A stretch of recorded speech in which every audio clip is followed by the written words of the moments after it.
Haplogroup E versus J. Who is Proto-Semitic, aka Shem? Haplogroup E versus J.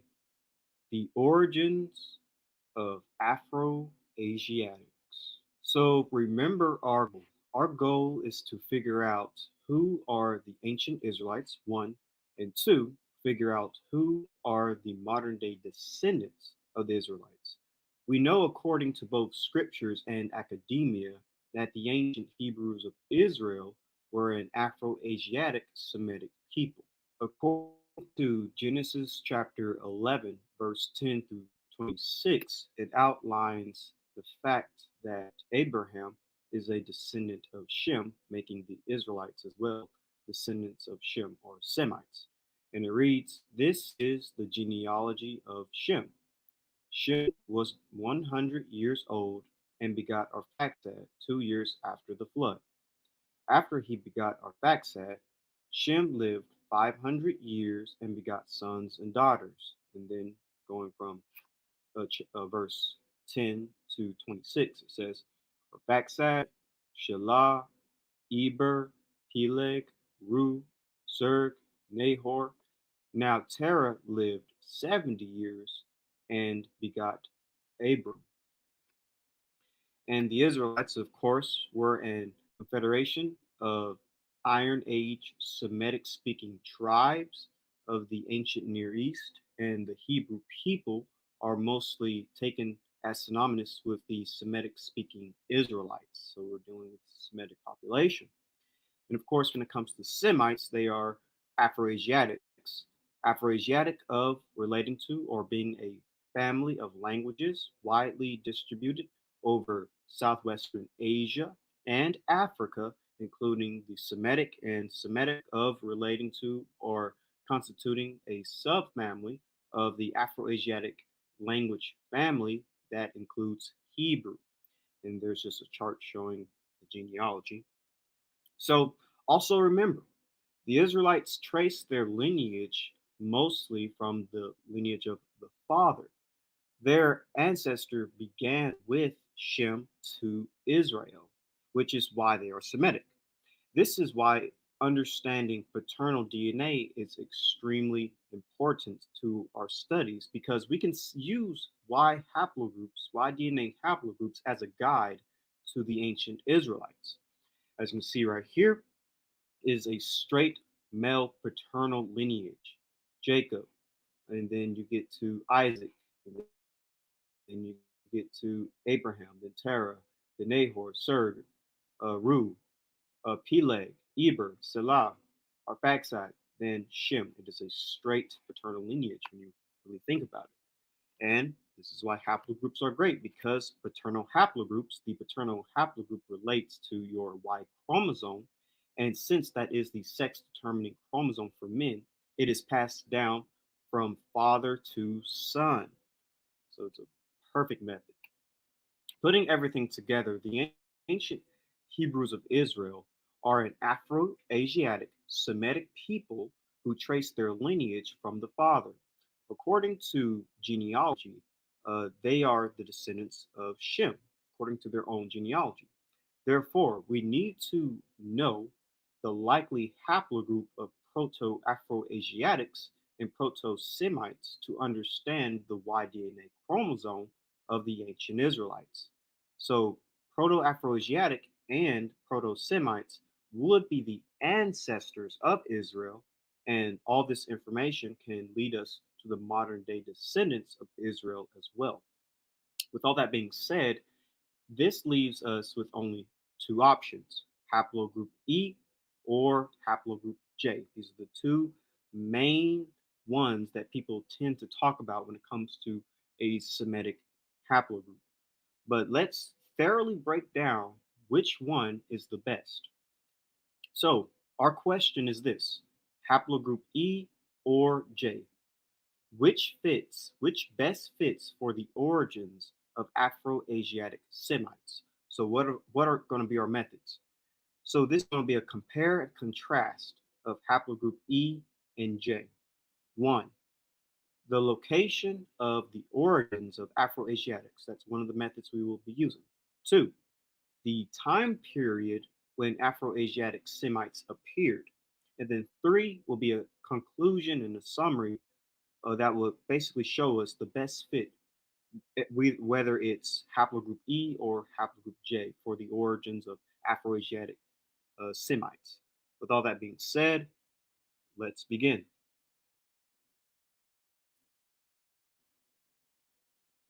Haplogroup E versus J. Where is the origins of Proto-Afro-Asiatics and Proto-Semites? When did Proto-Afro-Asiatics and Proto-Semites appear?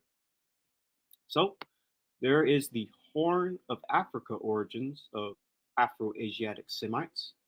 Leon Binder, in 1997, proposed a scenario upon linguistic grounds wherein Semitic languages originated in Ethiopia and crossed the Red Sea. And just here's a map showing that they would have crossed the Red Sea and entered into the Middle East. And now you have the Eastern Saharan origins of Afro-Asiatics. This paper on the African origins of the Afro-Asiatic language family, a response to Diamond and Bellwood, and people that were involved in this paper are Christopher Eretz, S.O.Y. Kita, and Paul Newman. And it says this extensive, well-grounded linguistic research places the Afro-Asiatic homeland in the southeastern Saharan or adjacent Horn of Africa. Dankoff does revise his common Semitic homeland, moving it from solely within Northeast Africa to areas straddling the Delta and Sinai, but continues to place the other five branches' origins wholly in Africa. Archaeological data suggests a pre food producing population movement from Africa into the Levant, consistent with the linguistic arguments for a pre Neolithic migration of, of pre Proto Semitic speakers out of Africa via Sinai. And here's a map showing you where these Proto Afro Asiatics would have been, or Afro sometimes called, basically the Eastern Sahara near the Nile River, and in between basically the Nile River and the Red Sea. And grammar by E. Lipsky, and it says in yellow, this implies that the speakers of Proto-Semitic were still dwelling in Africa in the 5th millennium BC in the Neolithic sublume, circa 5,500 through 3,500 BC, when the Sahara's climate was much wetter, so that erosion took place, as in other moist temperate or subtropical regions, and there was a proper system of rivers and vegetation consisting of grass with trees. A worsening of environmental conditions is indicated in North Africa circa 3500 BC, with disappearance of vegetation, a major faunal break, desertification, and desertion. This might have been the period when the speakers of Proto-Semitic passed through the Nile Delta from the west to the east and reached Western Asia, where written documents of the 3rd millennium BC preserve noticeable traces of pre-Semitic, and in Mesopotamia, also a pre-Sumerian substrate.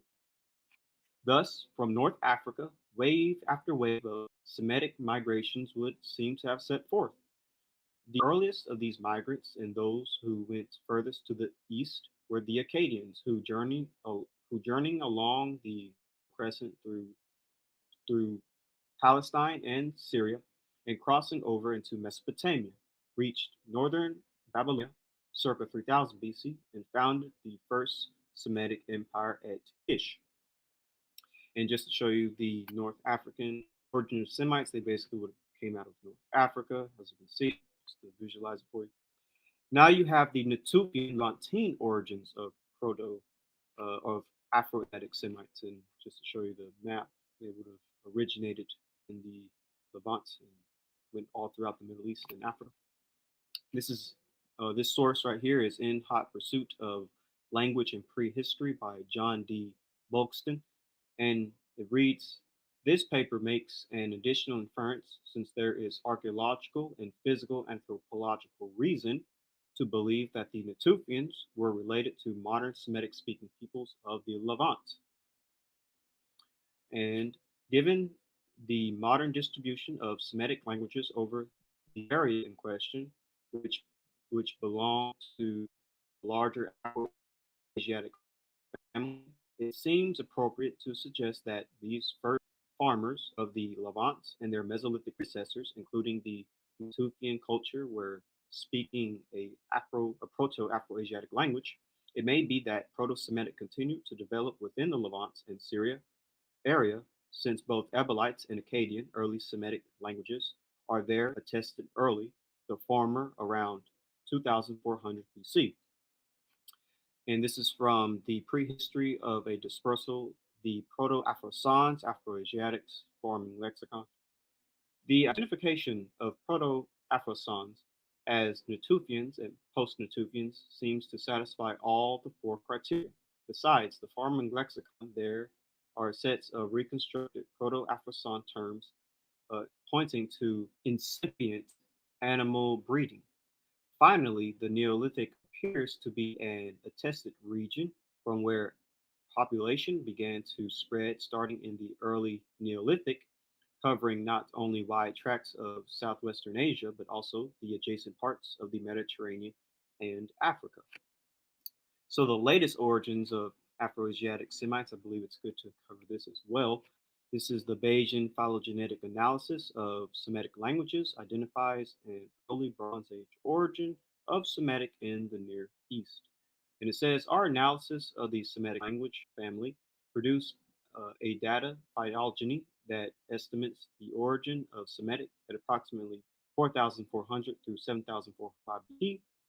This results indicate that the ancestor of all Semitic languages in our data set was was being spoken in the Near East no earlier than approximately 7,400 YBP, after having diverged from Afro-Asiatic in Africa. The discovery of such early Semitic languages could increase estimates of the age of Semitic and alter its geographical origin if these early Semitic languages were found in Africa rather than the Middle East. The map also presents a dispersal of Semitic languages inferred from our study, an origin of Afro-Asiatic along the African coast of the Red Sea, supported by comparative analysis, is indicated in red. And that's where here it is in red, origin of Afro-Asiatic. Although other African origins of Afro-Asiatic have been proposed, southwest Ethiopia, the assumed location of the divergent ancestral Semitic from Afro-Asiatic between the African coast of the Red Sea and the Near East is indicated in italics. And here it is here as well, ancestral Semitic.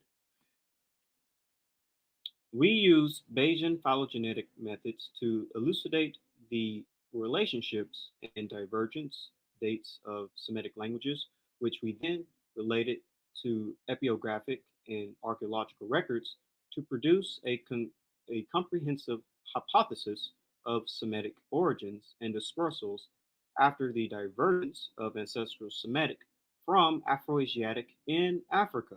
We estimate that Semitic had an early Bronze Age origin in the Levant, followed by an expansion of Akkadian into Mesopotamia. So, the origins of Afro-Asiatic, and let's just summarize everything together.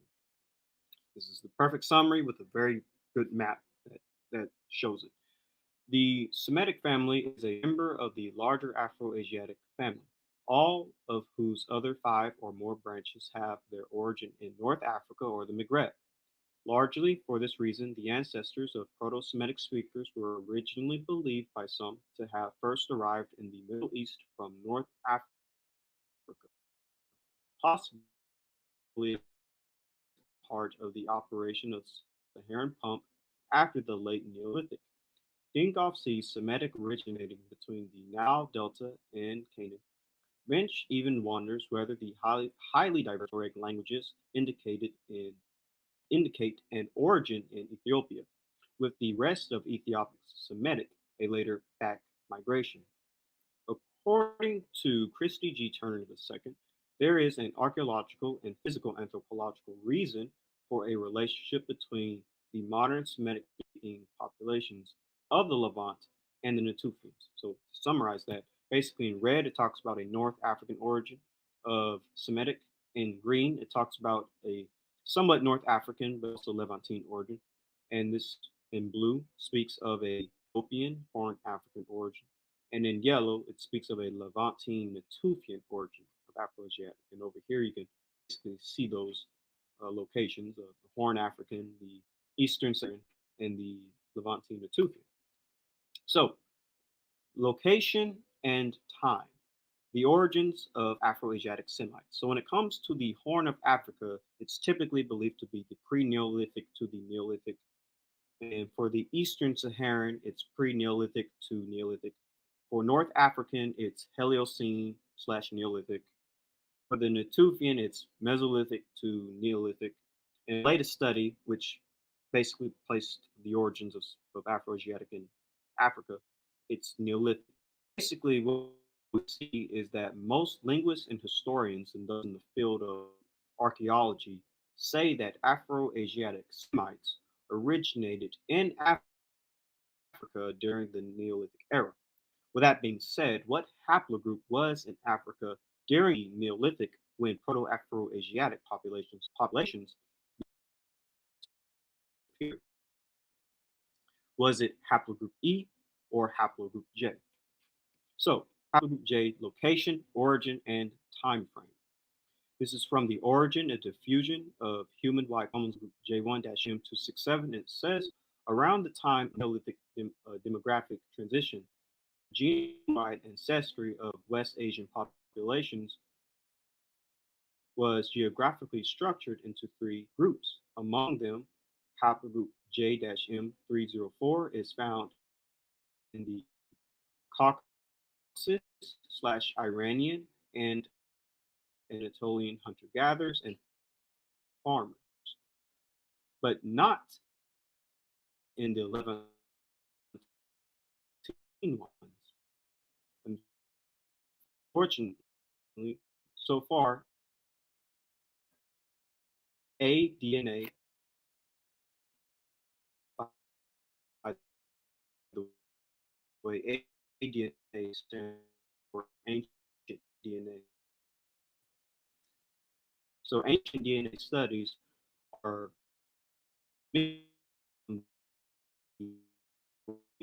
peninsula and Mesopotamia, where haplogroup J-M4 is found, is frequently found, is frequent nowadays. The six and J1A2-EH7 branch off the very beginning. These are lineages disputed mostly among modern. They are island and interestingly, the 13,000-year-old together from the South Caucasus belong to one J one Z branch distribution, subsequently overlapping with that of the J1 F406 branch, A1B, J1H 3 and 5 branch is found overwhelming among ancient and modern population causes, and it constitutes J1 populations were found among populations living in the Caucasus and neighboring regions. The origin of J1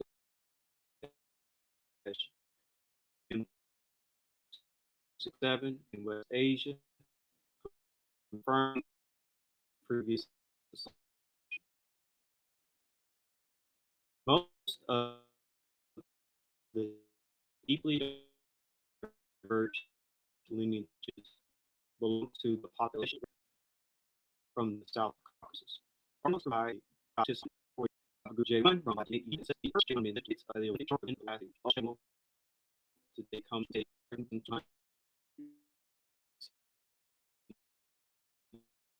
E in Georgia. Place origins of all livelihood in the region around the Caucasus during the upper just have undergone Carnegie at 10 found that the greatest genetic diversity of J1 haplotypes in was central Kurdistan.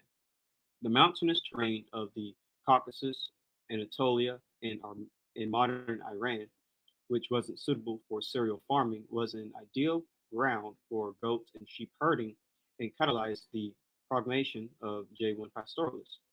Having colonized most of Anatolia, J1 herders would have settled the mountainous regions of Europe, including the southern Balkans, the Parthians, central and southern Italy, Sicily, Sardinia, southern France, and most of the Iberian Peninsula.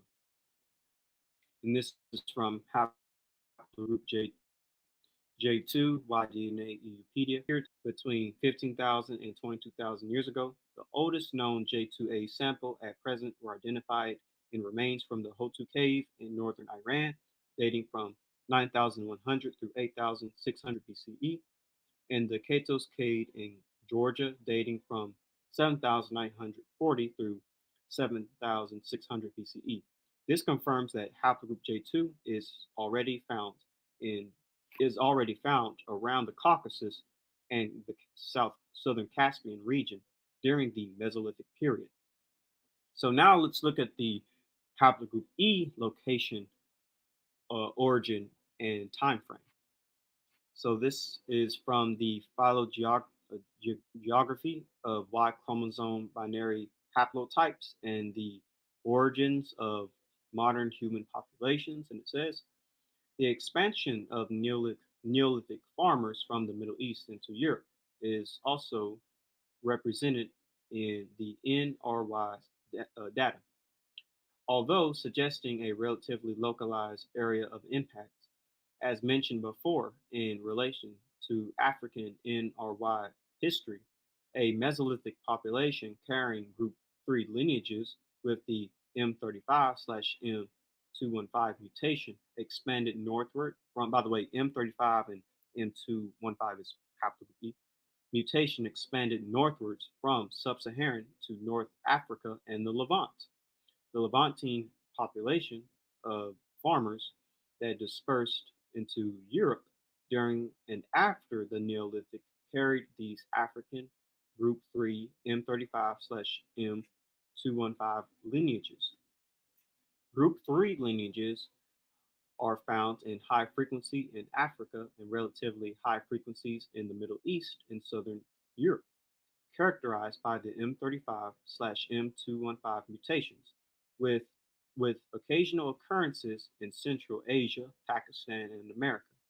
Most notably, the PN2 transition unites two high-frequency subclades defined by M2-PN1-M108 mutations in sub-Saharan Africa and M35/M215 in North and East Africa, the Mediterranean basin, and Europe. By the way, PN2 is haplogroup E. They're basically talking about haplogroup E, and M2 is also haplogroup E, as well as PN1 and M180. All of those are just haplogroup E subclades. We suggest that a population with this subclade of the African yap, which is haplogroup E, DE specifically, but M145, M203, and PN2 cluster expanded into the southern and eastern Mediterranean at the end of the Pleistocene. These lineages would have been introduced then from the Middle East into southern Europe, and to a lesser extent northern India and Pakistan by farmers during the Neolithic expansion. And this study right here is genomic insights into the origin of farming in the ancient Near East. And it says craniometric analysis has suggested an affinity between the Natufians and populations of North or Sub Saharan Africa, a result that finds some support from Y chromosome analysis, which shows that the Natufians and successor Levantine Neolithic populations carried haplogroup E of likely ultimate African origin, which has not been detected in other ancient males from West Eurasia. And this is from Paleolithic DNA from the Caucasus revealed core of West Eurasian ancestry. And it says such a scenario would also explain the presence of Y chromosome haplogroup E in the Natufians and Levantine farmers, a common link between the Levant and Africa. This is from Ancient DNA from Chalcolithic Israel, reveals the role of population mixture in cultural transformation. And it says this finding contrasts with both earlier Neolithic and Epipaleolithic Levantine populations, which were dominated by haplogroup E. And this is from Y chromosome diversity characterized the Gulf of Oman. And it says the role of the Levant in the Neolithic dispersal of the E3B1-M35 sublineages is supported by the data.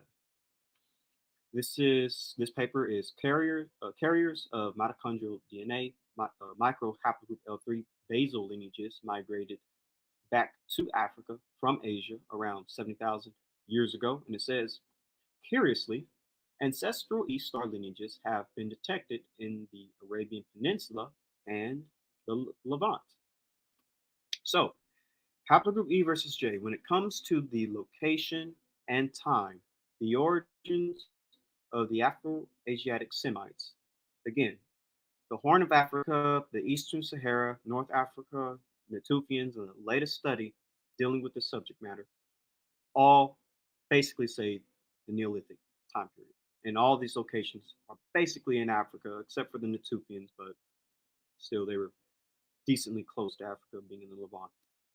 And remember, when it comes to the origins of, again, what most people say when it comes to the origins of Semitic populations, as I read earlier, in red, it just talks about the North African. In green, it talks about the Eastern Saharan and Levantine, as well as in blue, it talks about the Horn of Africa and Ethiopia, and in yellow, it talks about the Natufian and the Levant. So, putting all that together, haplogroup J origin and location is Anatolia, Caucasus, and Iran during the Paleolithic to Neolithic, whereas haplogroup E's origin and location is in the Horn of Africa, the Eastern Sahara, North Africa, the Natufians, all during the Paleolithic and the Neolithic. So, again, just to show you visually, when it comes to haplogroup J, it's typically in the Anatolian Caucasus and Zagros Mountain region of Anatolia in Europe. And just to visually show you where the Afro-Asiatics and Semites would have been, Horn of Africa, Eastern Sahara, and the Levant. And now when it comes to haplogroup E, all of its locations, it's basically in Africa, or it's in the Levant, depending on where you would say E originated in, which does fit the region of Afro-Asiatics and Semites. So, haplogroup J is completely absent in the regions where Proto-Afro-Asiatics and Proto-Semites first arose. Most of the locations for the origins of Proto-Afro-Asiatics and Proto-Semites is in Africa during the Neolithic, when haplogroup E was around. Therefore, from a logical standpoint, based on the location and time period when Afro-Asiatics first arose, it would make no sense to say haplogroup J is Afro-Asiatic or Semitic in origin. Logically, it would seem that haplogroup E is Afro-Asiatic and Semitic. And this leads to my next point. Many linguists and historians and archaeologists do believe that haplogroup E is indeed Afro-Asiatic. The Proto-Afro-Asiatic group carrying the E-P2 mutation may have appeared at this point in time and subsequently gave rise to the different major population groups, including current speakers of the Afro-Asiatic languages and pastoralist populations. This was from the paper Y chromosome E haplogroups, their distribution and implication to the origin of Afro-Asiatic languages and pastoralism. And this is In Hot Pursuit of Language and Prehistory. And it says most of the Afro-Asiatic speakers shared the lineage defined by Yap descendants called PN2 215 M35. And this is from EUpedia, haplogroup E1B1B, Y-DNA, and it says haplogroup E1B1B represents the last major direct migration from Africa into Europe. E1B1B lineages are closely linked to the diffusion of Afro-Asiatic languages.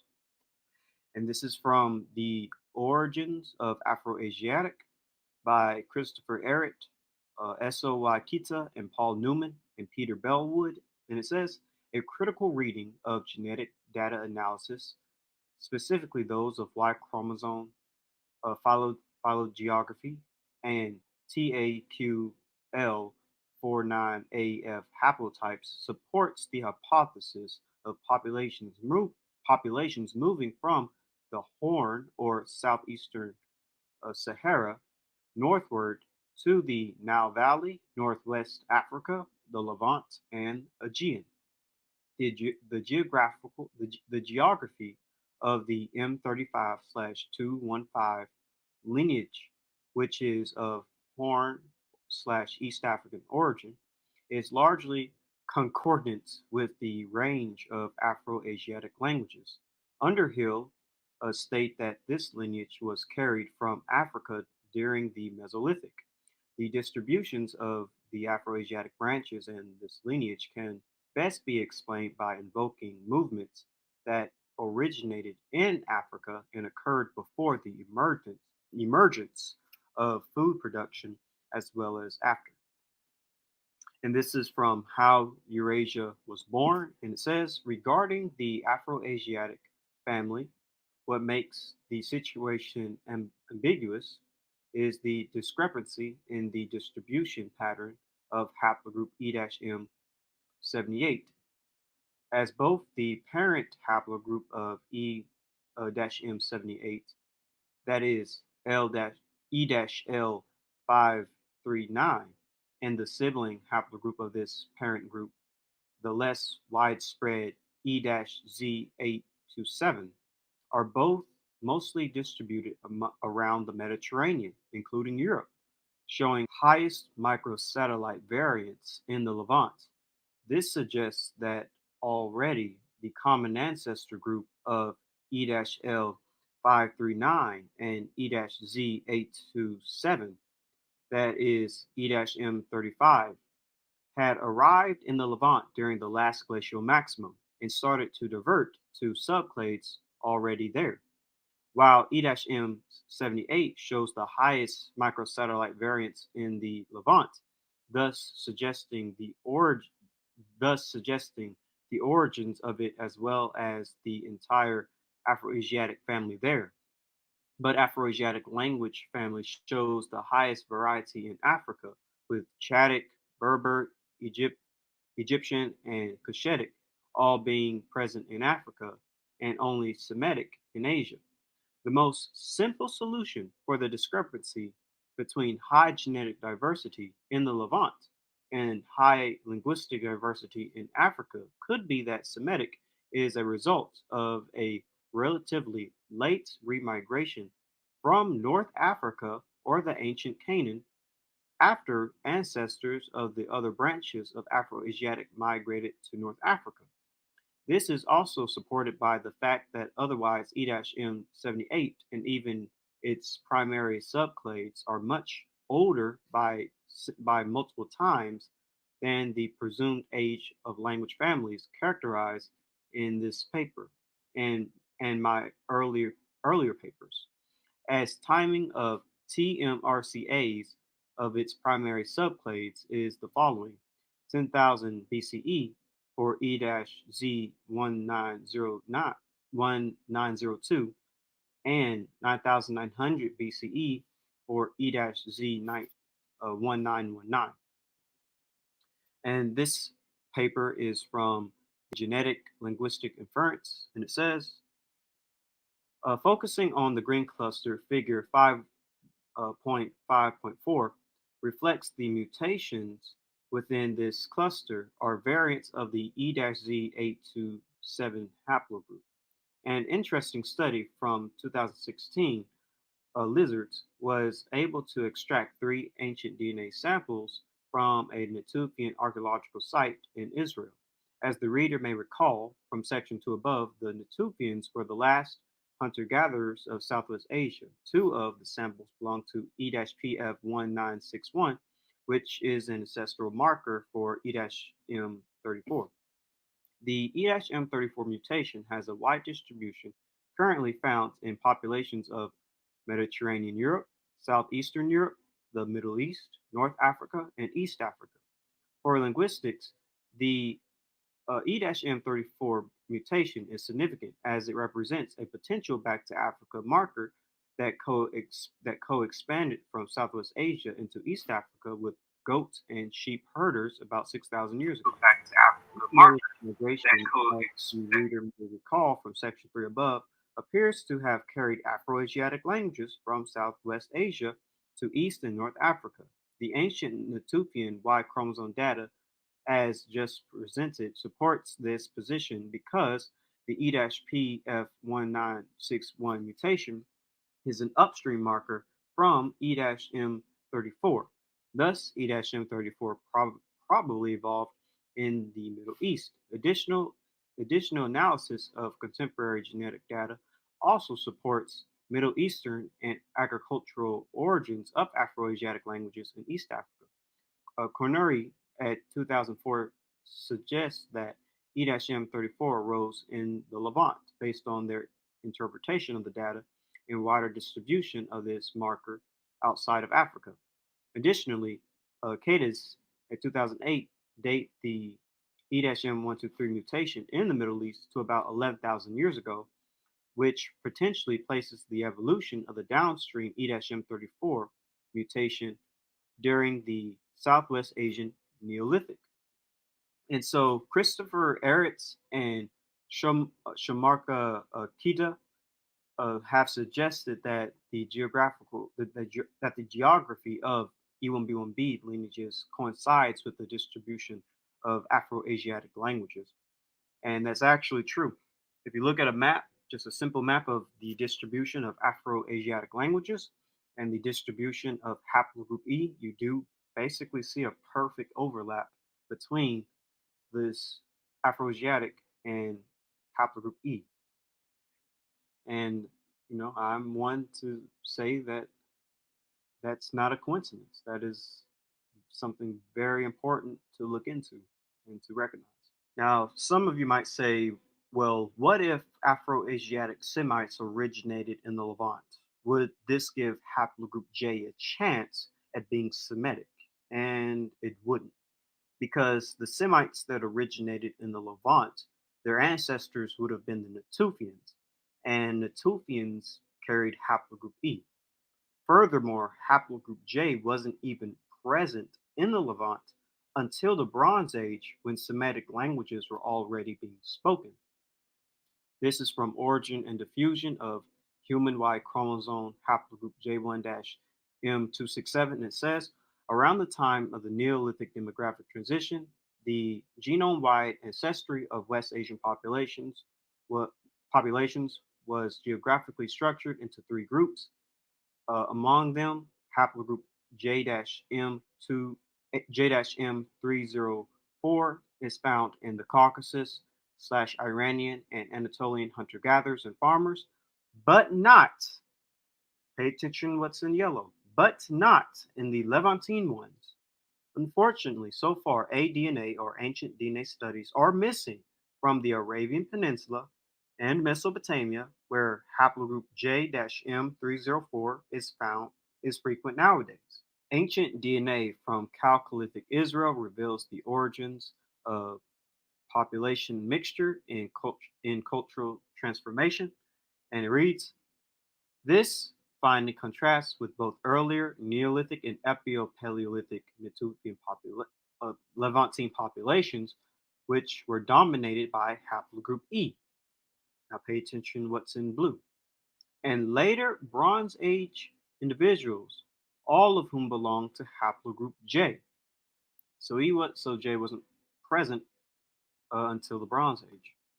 This paper says the same thing, and it's called Continuity and Admixture in the Last 5 Millennium of Levantine History from Ancient Canaanite and Present-day Lebanese Genome Sequences. And it says we compiled frequencies of Y chromosome haplogroups in this geographical area and their changes over time in a data set of ancient and modern Levantine populations. And note, similarly to Lizard's study, that haplogroup J was absent in all Natufian and Neolithic Levantine male individuals examined thus far, but emerged during the Bronze Age in Lebanon and Jordan, along with ancestry related to Iran Chalcolithic. And here's another study dealing with it. Paleolithic DNA from the Caucasus revealed core of West Eurasian ancestry.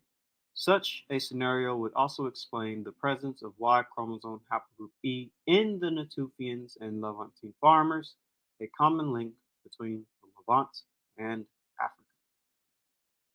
And in hot pursuit of language and prehistory, this paper makes an additional inference, since there is archaeological and physical anthropological reason to believe that the Natufians were related to modern Semitic-speaking peoples of the Levant.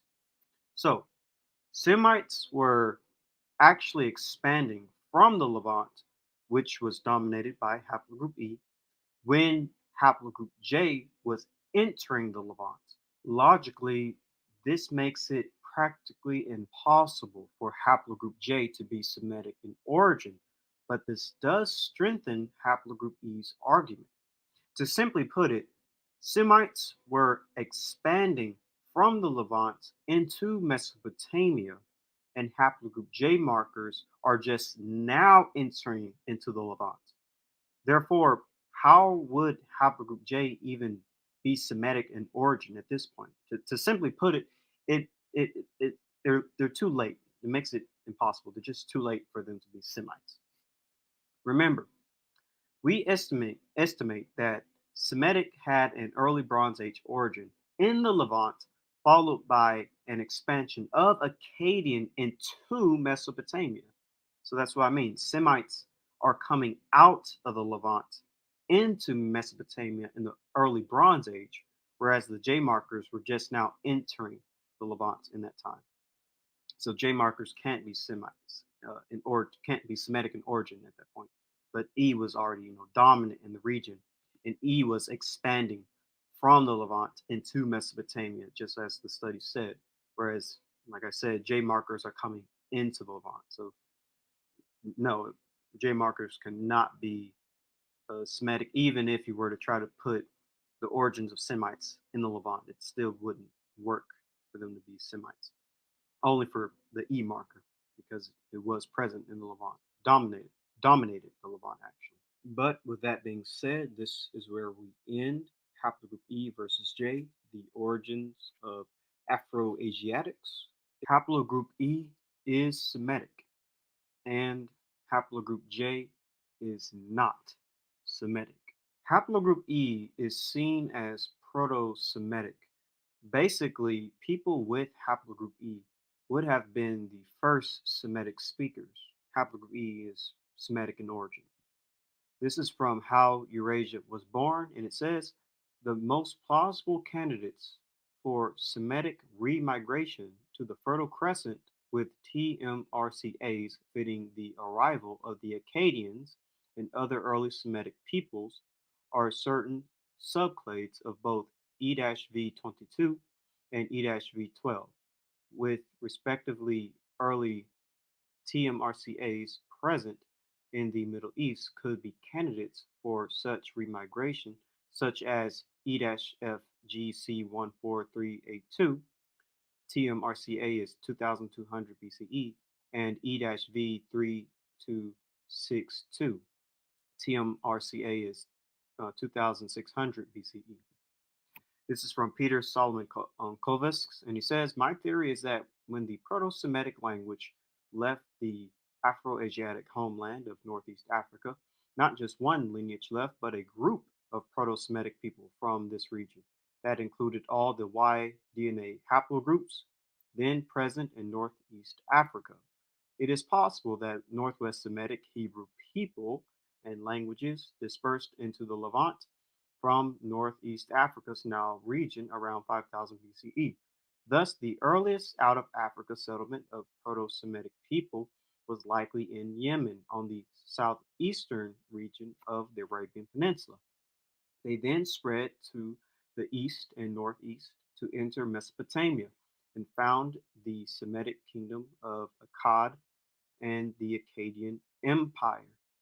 In this group, many of us conclude that Haplogroup E is one of the major founding haplogroups of the Semitic people, and that Haplogroup E people were the ones who brought Proto Semitic language out of the Afro-Asiatic homeland in Northeast Africa into the Levant and Mesopotamia. And this is Haplogroup E1B1B by DNA by EUpedia, and they say E-M34 is the main Middle Eastern variety of E1B1B and is thought to have arrived with the Proto-Semitic people in the late Copper to early Bronze Age.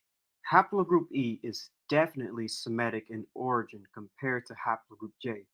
Now, am I saying that Haplogroup J isn't Semitic? Yes. Haplogroup J is definitely not Semitic in origin. But I will say that you do have people with haplogroup J that are Semitic speakers, but haplogroup J is not Semitic in origin. Haplogroup E is Semitic in origin. With that being said, how and why are people with haplogroup J speaking a Afro-Asiatic Semitic language? The answer is simple. Their ancient ancestors adopted the Semitic language from Proto-Semites that had haplogroup E. Now, it's not a theory of mine or me just saying this. Multiple researchers in the field have already said this many times.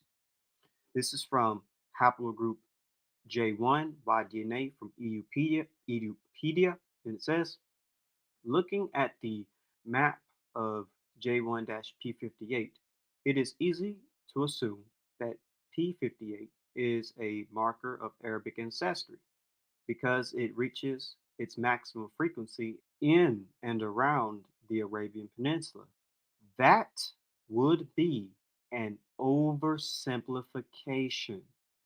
It is important to make a clear distinction between people who speak Arabic and those who are genetically Arabic.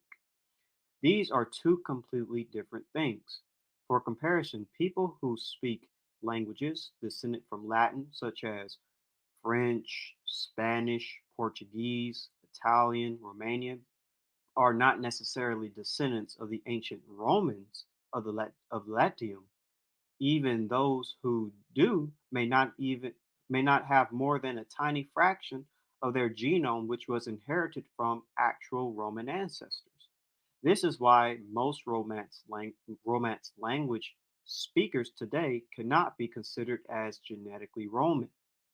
Most present day Arabic speakers outside the Arabian Peninsula are likewise only very potentially are only very partially are not at all Arabic genetically. In the northern half of the Middle East, most of the people who call themselves Arabs of today are in fact mainly descendants of other historic peoples, such as the Phoenicians, Assyrians, Babylonians, or even the Hurrians.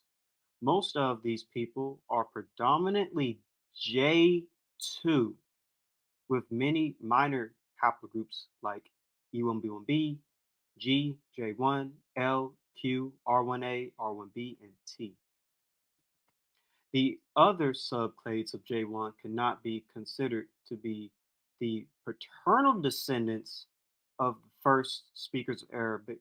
These other J1 lineages were Arabicized alongside other haplogroups like J2 and Q1b, etc.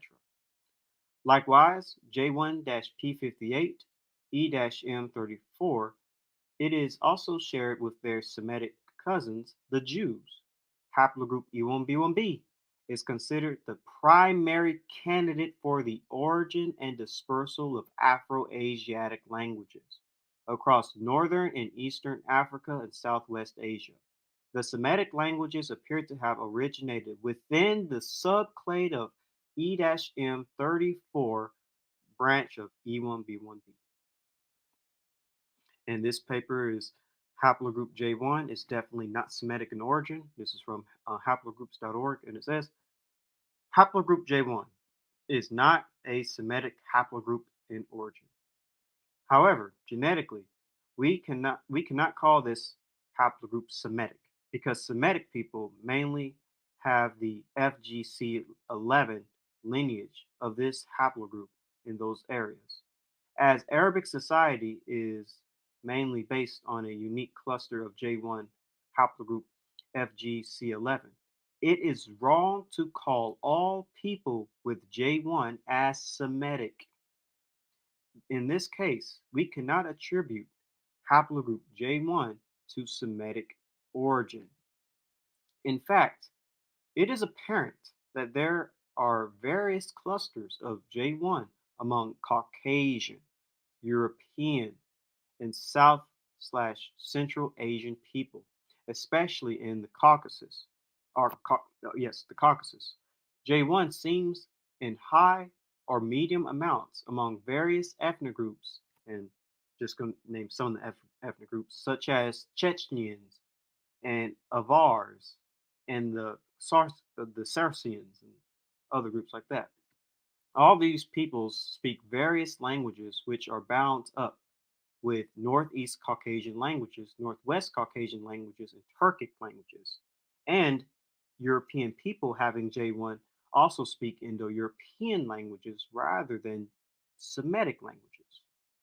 So blue bar means J1-FGC11, which is a unique lineage among Arabs. On the other hand, the other lineages would seem among Europeans, Caucasians, and Turks rather than Arabs. This means J1 haplogroup isn't of Semitic origin. So I'm just going to show you a closer image. So where you see here in blue, basically the Middle East, this is the FGC11 uh, branch of haplogroup J, and it's only one particular branch, only seen in the Middle East.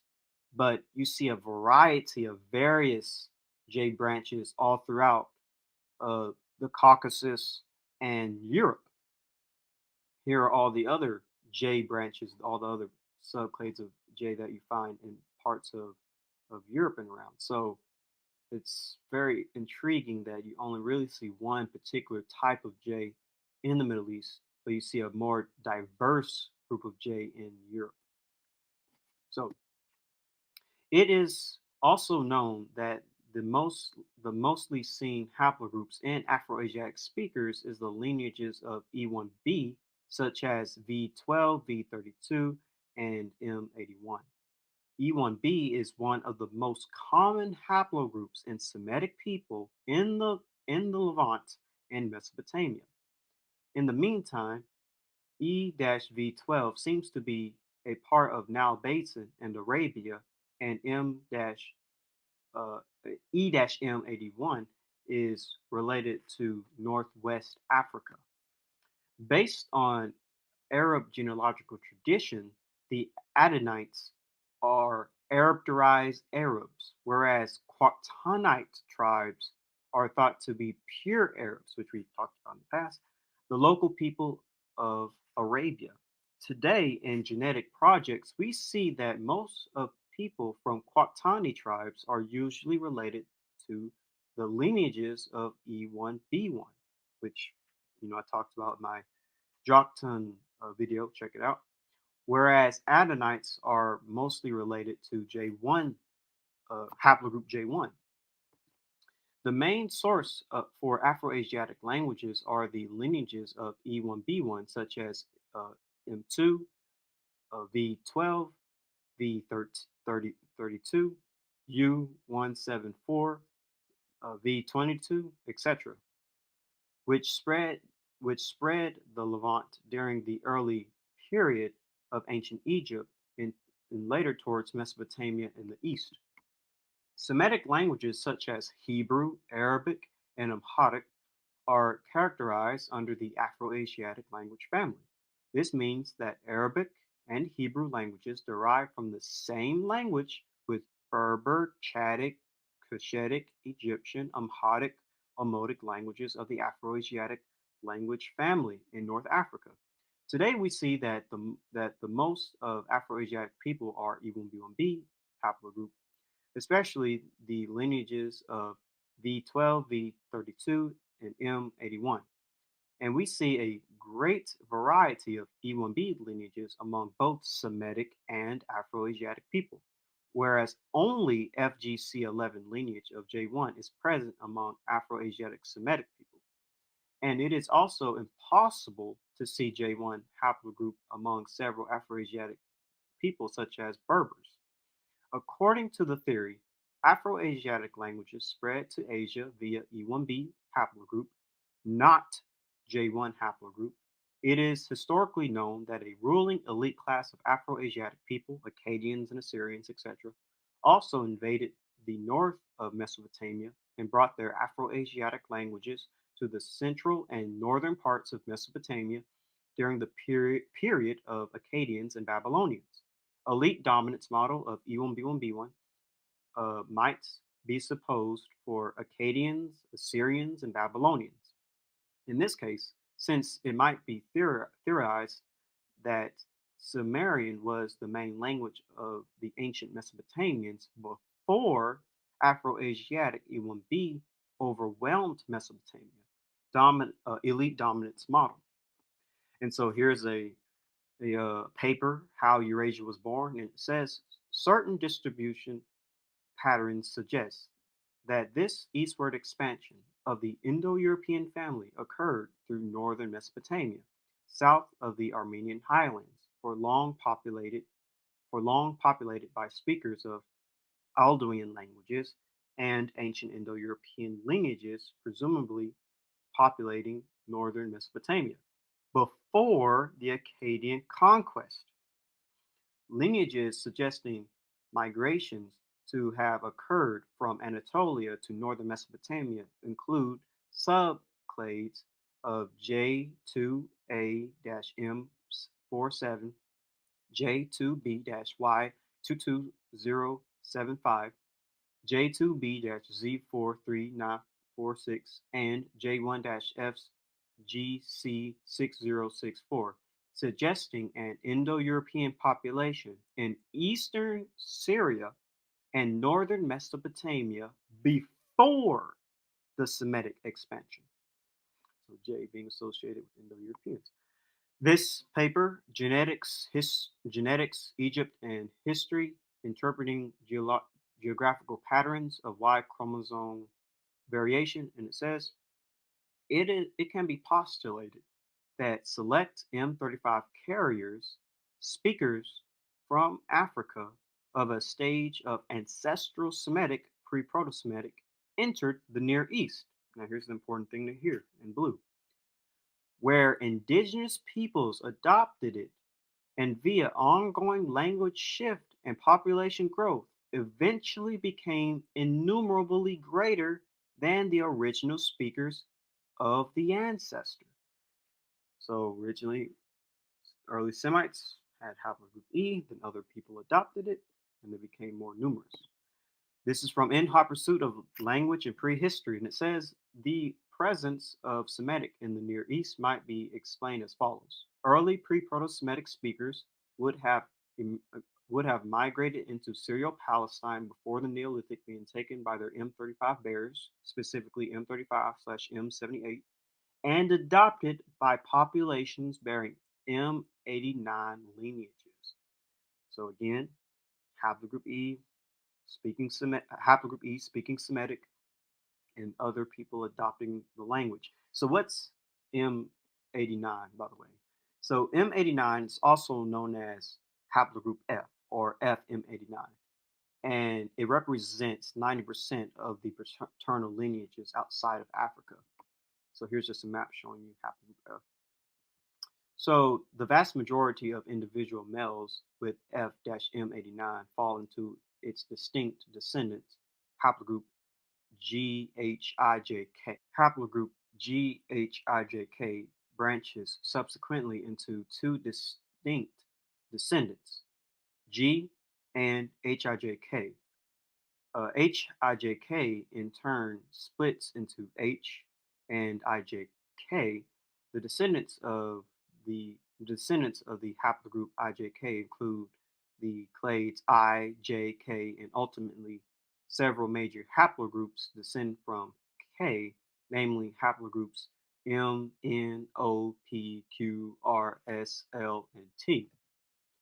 And of course, we have haplogroup IJ, is a human Y chromosome uh, DNA haplogroup, an intermediate descendant of haplogroup IJK, as I just said, formerly known as F-L15.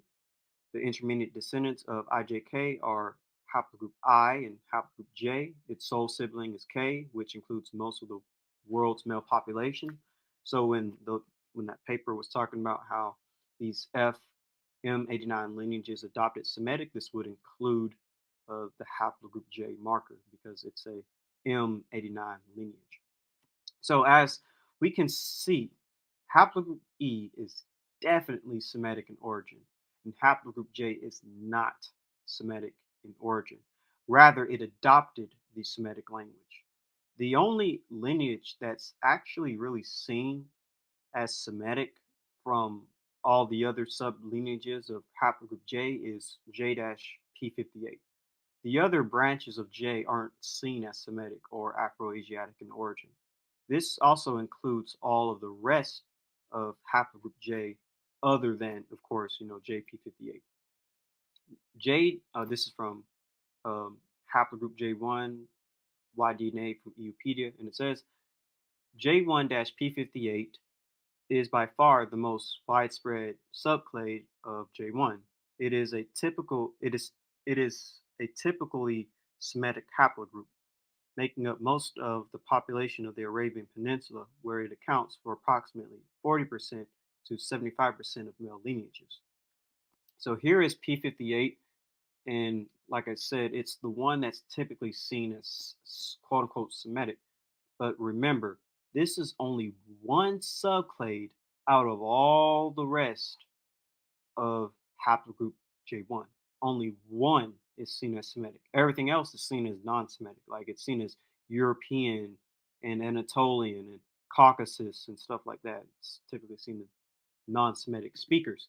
And again, even if you were to look at J2, remember, P58 is only one branch of the entire haplogroup of J, because of course we got to keep in mind that there's a J1 and a J2, and of course J2 is seen in Iran and Eastern Mediterranean and India and Europe and places like that.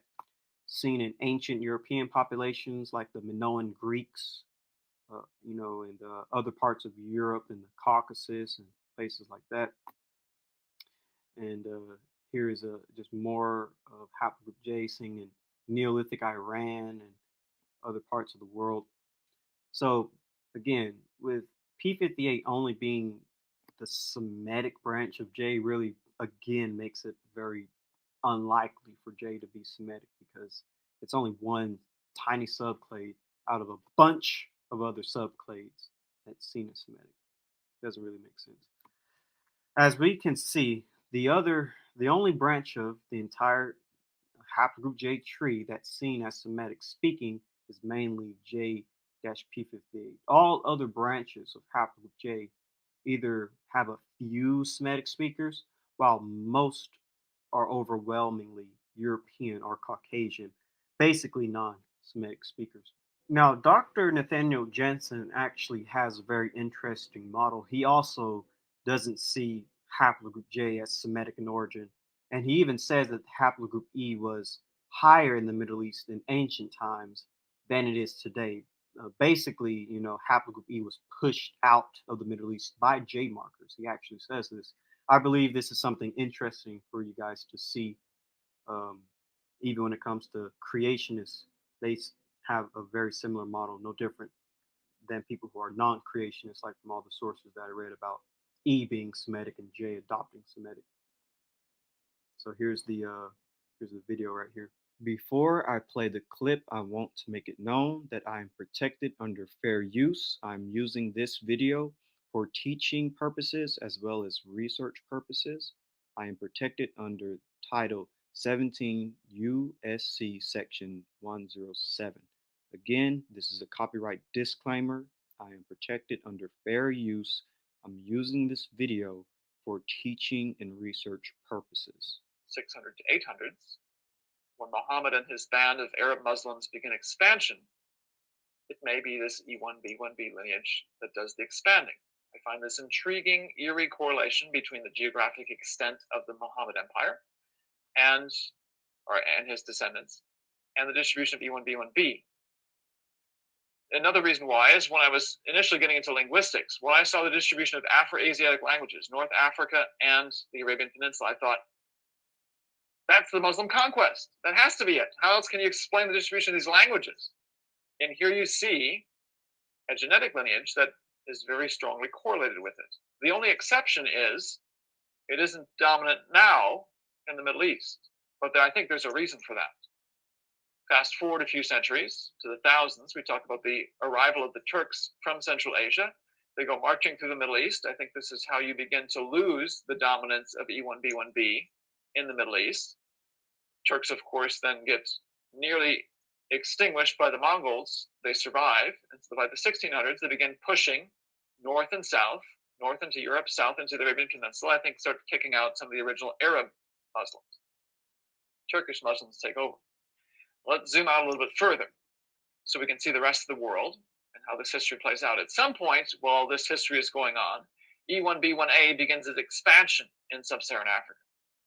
So much so that by the time the transatlantic slave trade begins, these are the peoples they're enslaving and bringing to the New World. And that sequence of events, I think, explains the distribution of these lineages that we see today. It raises new questions. I think it explains, basically what I'm saying is I think this is originally an African lineage that gets into Arabia, expands this direction, that direction, and then gets replaced by Turkish peoples who don't quite get as dominant in these directions. New questions. Yes, these people share a common ancestor. Who were they? What did they look like? So let me back up for a sec.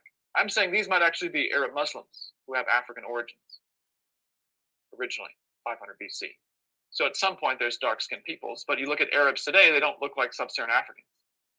At some point, I think there was a dark-skinned ancestor because, again, one of these lineages becomes all these dark-skinned peoples. This is where we bring in ancient Egypt. These people have a common ancestor. Then they split in 500 BC. This, I'm saying, looks like it probably became the Arab Muslims who then went conquering and remained the dominant lineage in North Africa, but got replaced by Turkish people in the Middle East.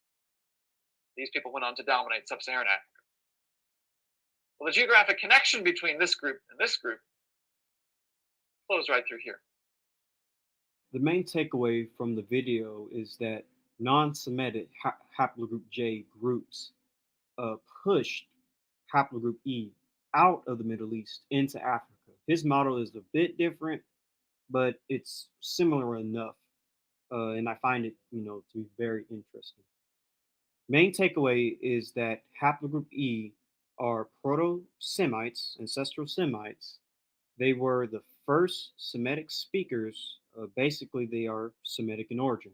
But haplogroup J is not Semitic in origin.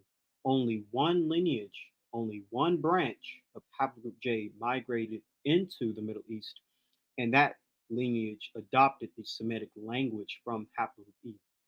Therefore, I would say yes, you do have branches of haplogroup J that speak Semitic languages, but they are not the originators of the Semitic language. That title belongs to haplogroup E. But with that being said, this is where we end. Haplogroup E is Semitic and haplogroup J is not Semitic. The Proto-Semitic genome, haplogroup E versus J. Now let's cover the best likely location for Proto-Semites and the best likely genome of Proto-Semites to determine which haplogroup has the best chance of being the Y chromosome of early Semitic populations, haplogroup E or haplogroup J. One of the best origins for Proto Semites, specifically from an older perspective, is the North African origin of Semites.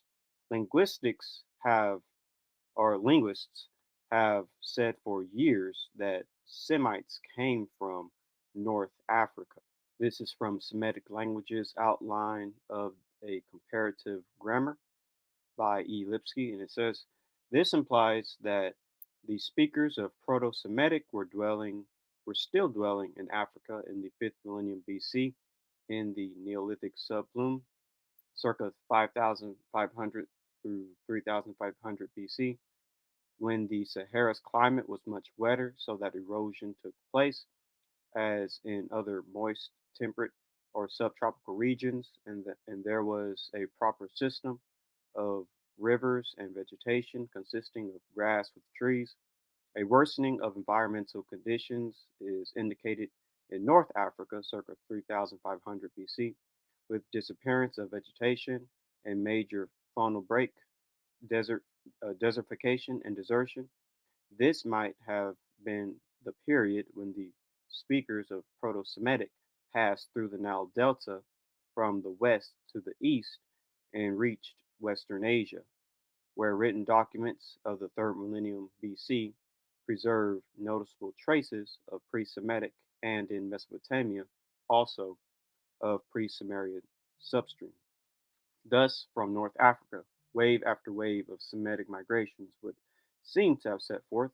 The earliest of these migrants and those who went furthest to the east were the Akkadians, who journeying along the Fertile Crescent through Palestine and Syria, and crossing over into Mesopotamia, reached northern Babylon circa 3000 BC and founded the first Semitic empire at Kish. But it's not just old books and papers or outdated information that says this. Even the latest papers on the origins of Proto Semites states that Semites came from Africa. The Bayesian phylogenetic analysis of Semitic languages identifies an early Bronze Age origin of Semitic in the Near East covers this. And it says, our analysis of the Semitic language family produced uh, a data phylogeny that estimates the origin of Semitic at approximately 4,400 through 7,400 YBP. This results indicate that the ancestor of all Semitic languages in our data set was being spoken in the Near East no earlier than approximately 7,400 YBP after having diverged from Afro-Asiatic in Africa. The discovery of such early Semitic languages could increase estimates of the age of Semitic and alter its geographical origin if these early Semitic languages were found in Africa rather than the Middle East. Also, the map also presents the dispersal of Semitic languages inferred from our study An origin of Afro-Asiatic along the African coast of the Red Sea, supported by comparative analysis, is indicated in red, although although other African origins of Afro-Asiatic have been proposed, such as southwest Ethiopia.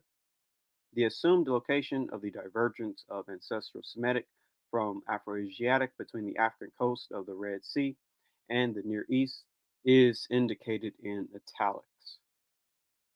We used Bayesian phylogenetic methods to elucidate the relationships and divergence dates of Semitic languages, which we then related to epigraphic and archaeological records to produce a comprehensive hypothesis of Semitic origins and dispersals after the divergence of ancestral Semitic from Afro-Asiatic in Africa.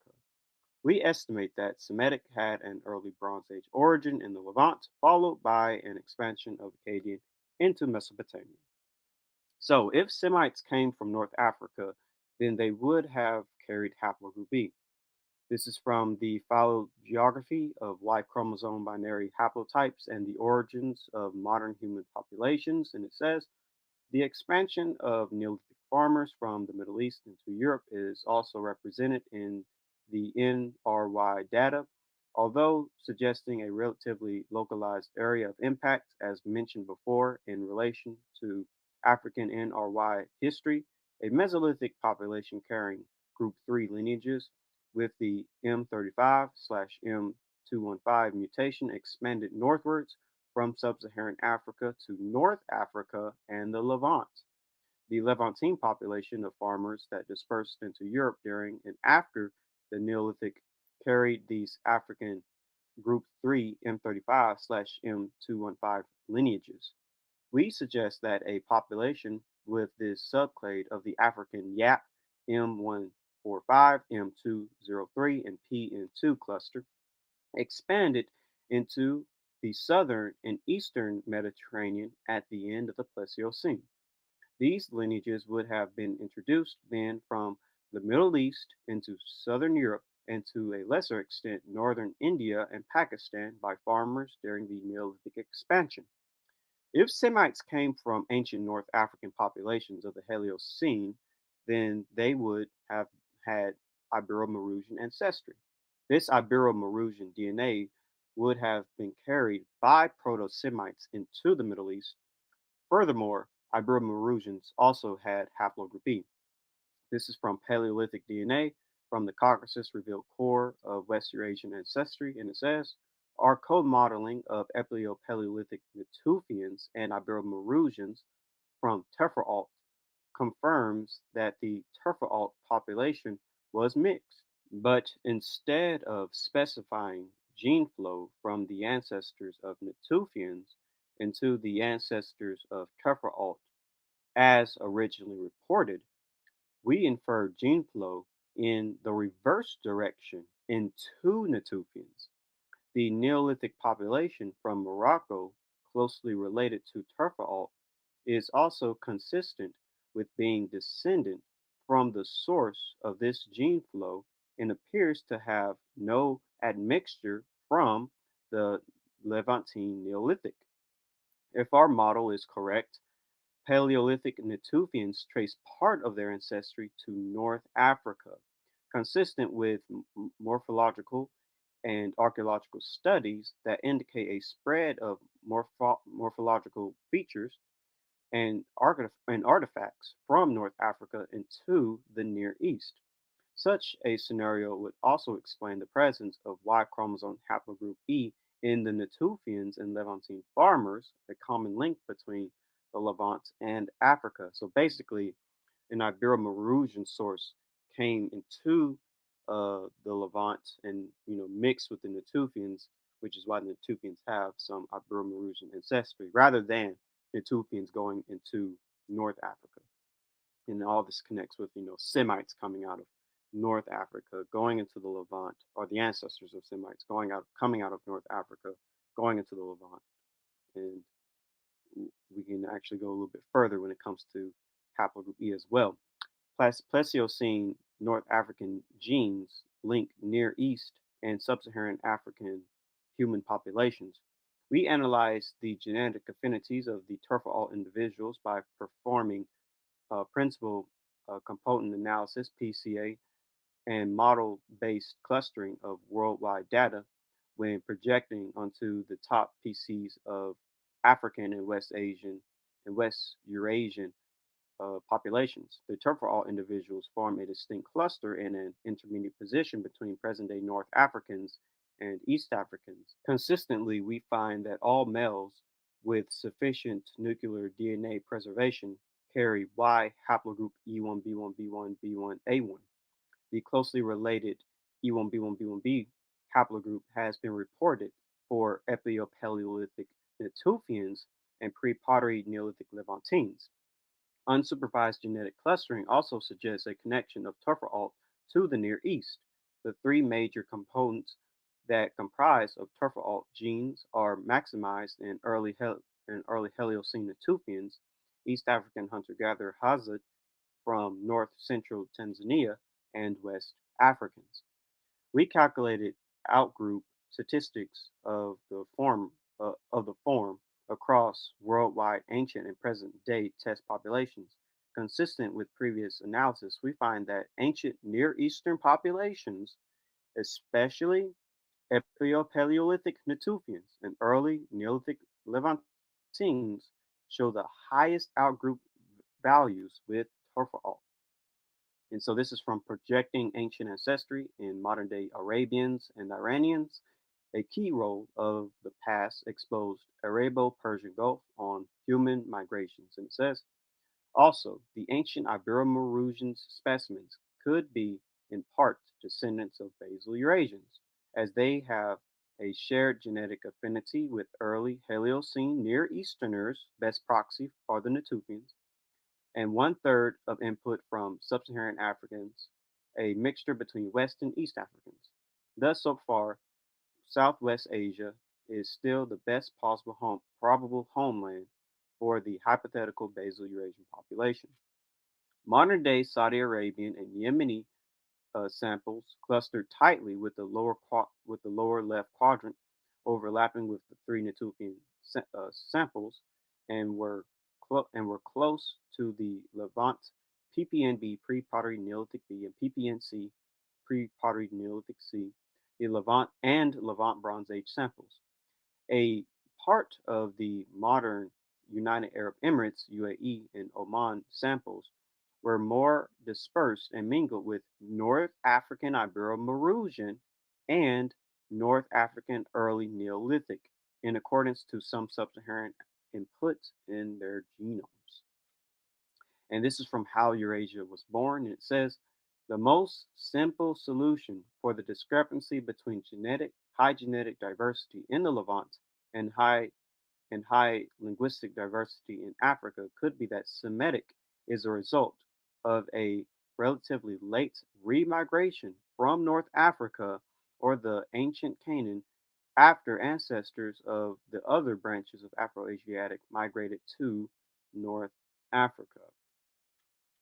And this is from Genetics, Egypt, and History, Interpreting Geographical Patterns of Y chromosome Variation. It says, it can be postulated that select M35 carriers, speakers from Africa of a stage of ancestral Semitic, pre-Proto-Semitic, entered the Near East. So you can see as everything's come together, these E markers speaking ancestral Semitic coming out of Africa into the Near East, bringing this Ibero-Maurusian DNA and passing along this Natufian DNA. And this is from In Hot Pursuit of Language and Prehistory. The overall pattern is consistent with a model of the first speakers of Afro-Asiatic having emerged in or near the Horn of Africa or the Nile Valley.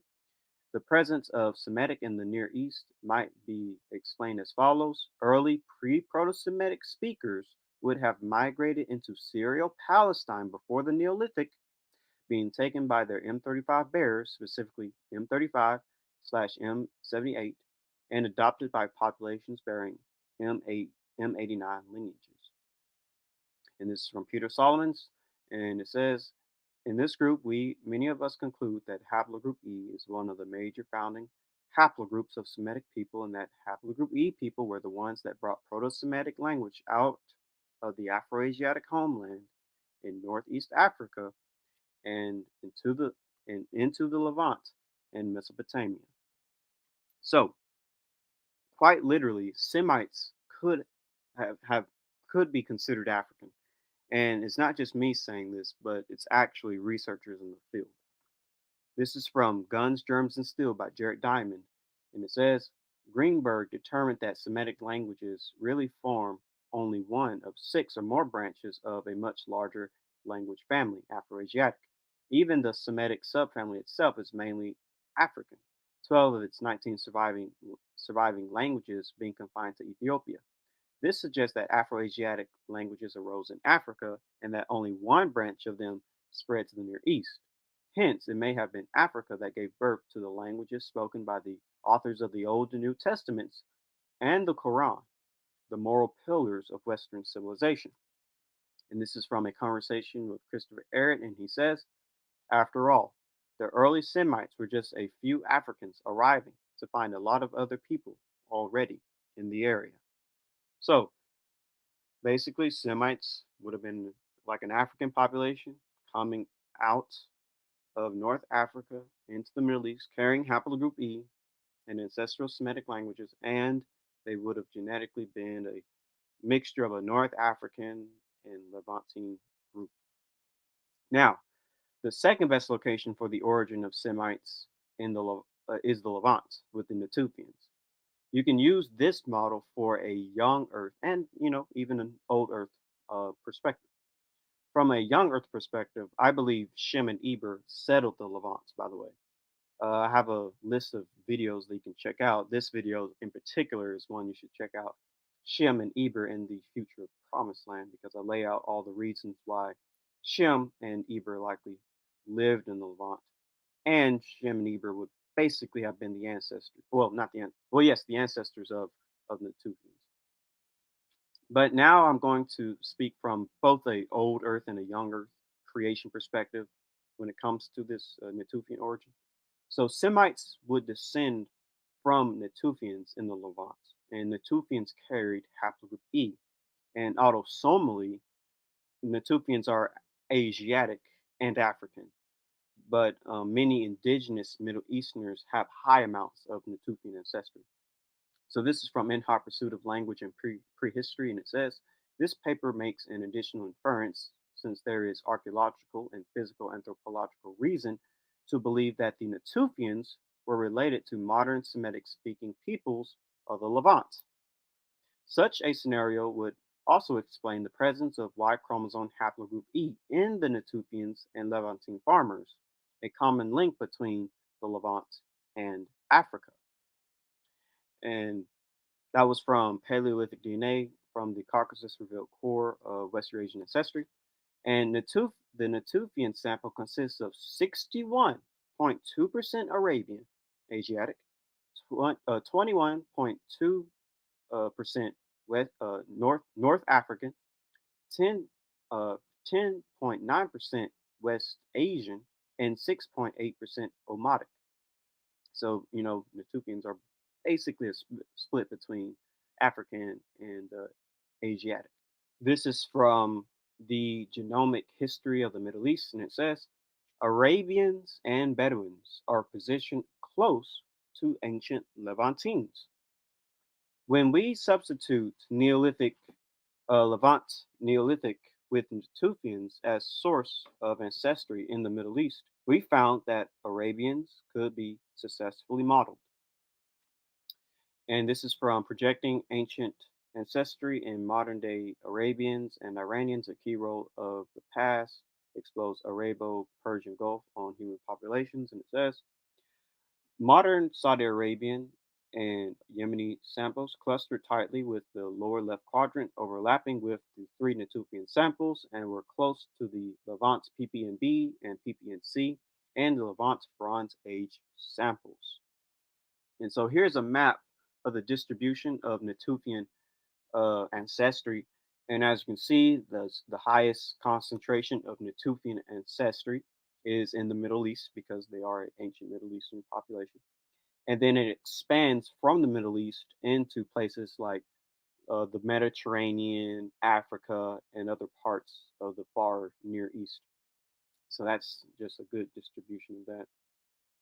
So these Proto-Semites with Natufian ancestry would have expanded from the Levant into Mesopotamia and across the Middle East. And this is from Haplogroup E1B1B, Y-DNA, from Eupedia, and it says E-M34 is the main Middle Eastern variety of E1B1B, and is thought to have arrived with Proto-Semitic people in the late Copper to early Bronze Age.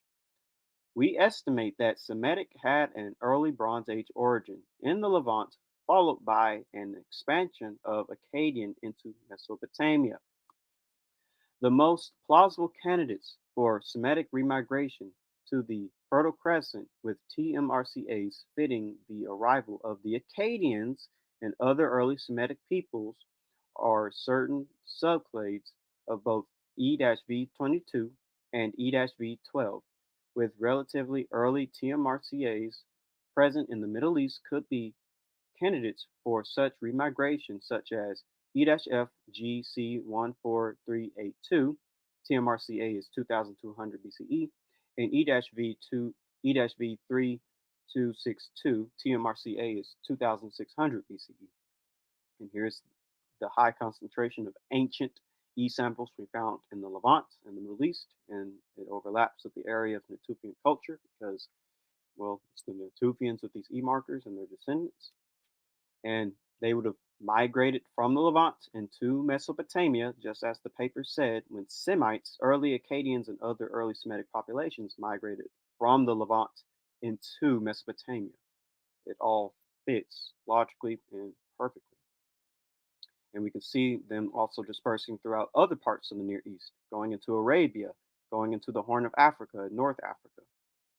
So, if you look at a map detailing the distribution of Afro-Asiatic languages, Haplogroup E, and Natufian ancestry, everything overlaps with one another, and it overlaps with one another perfectly. The Natufian origins is by far one of the best candidates for the origins of Proto-Semites. So again, here's the area of Natufian culture, but here is the distribution of Haplogroup E. Here is the distribution of Afro-Asiatic and Semitic, and here is the distribution of Natufian ancestry. And as you can see, all of it overlaps, and I don't think that is a coincidence.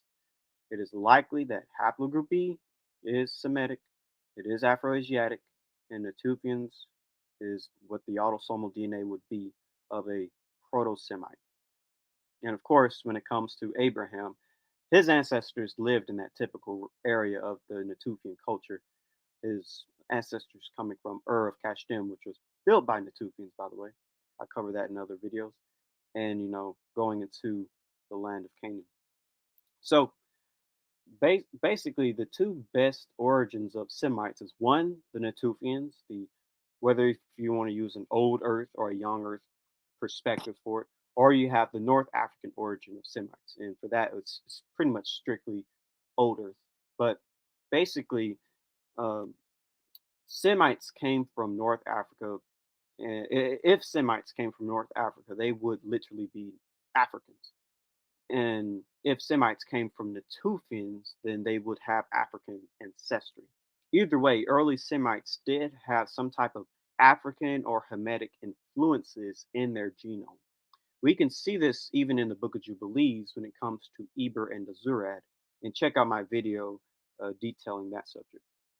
Eber and Azurad, who are the descendants of Cush, detailing the fact that early Semitic people mixed with Hamitic people, which is why logically it makes sense for Semites to have some type of African DNA, whether it's older or younger. So, but basically, to sum everything up from that video, Eber married Azurad, who is the daughter of Nimrod, and Nimrod is the son of Cush, and Cush is the son of Ham. Book of Jubilees, chapter 8, verse 9 through 10 says, Eber, and he took unto himself a wife, and her name was Azurad, the daughter of Nimrod. She bare to him a son, and called his name Peleg. The Book of Jubilees mentions the name Nimrod, the Greek form of Nimrod, only as being the father of Azurad, the wife of Eber, and the mother of Peleg. This account would thus make Nimrod an ancestor of Abraham and hence all Hebrews. In Genesis chapter 10, verse 8 says, Cush begot Nimrod, and he began to be a mighty one on the earth. And so basically, in the lineage of the Hebrews, you would have ancient African ancestry, because Eber is, in a sense, the first Hebrew. His name means Hebrew, crossover, and his wife was a Zurad, a Hamitic Cushite, African basically. So there's definitely a African component within the early Hebrew people. So basically, descendants of Shem were mixing with Hamites early in their Genesis, even before the birth of Abraham. Remember, Eber is long before Abraham. So even before Abraham, you had this Hamitic Semitic union. And the union of Eber and Azurat fits well with the Natufians' genetic makeup being both Asiatic and African. And the main point to take away is that the early Semitic population from an old Earth, or either a from an old Earth, is either they're African, or the early Semitic population from a young Earth is that they're heavily admixed with Hamites. Ultimately, they are genetically African in a sense. They were seen to be genetically African. With that being said, we essentially have two Middle Eastern types. Two types of people reside in the Middle East, and you can tell by looking at their genome, even if they both speak the same Semitic language. We looked at how through haplogroups we can tell that there are two different types of people in the Middle East. One haplogroup that originated the Semitic language, i.e., haplogroup E, and the other that isn't Semitic in origin, which is i.e., haplogroup J. Now let's look at autosomal DNA that shows clearly two different people that live in the Middle East. One that is Semitic in origin, and the other Indo-European in origin. So basically, the two Middle Eastern types are the Natufian Afro-Semites and the Indo-European Iranians. This is from the genomic history of the Middle East, and it says Arabians and Bedouins are positioned close to ancient Levantines. Keyword is in blue. While present day Levantines are drawn towards Bronze Age Europeans. Iraqi Arabs, Iraqi Kurds, and Assyrians appear relatively closer to ancient Iranians. Very interesting.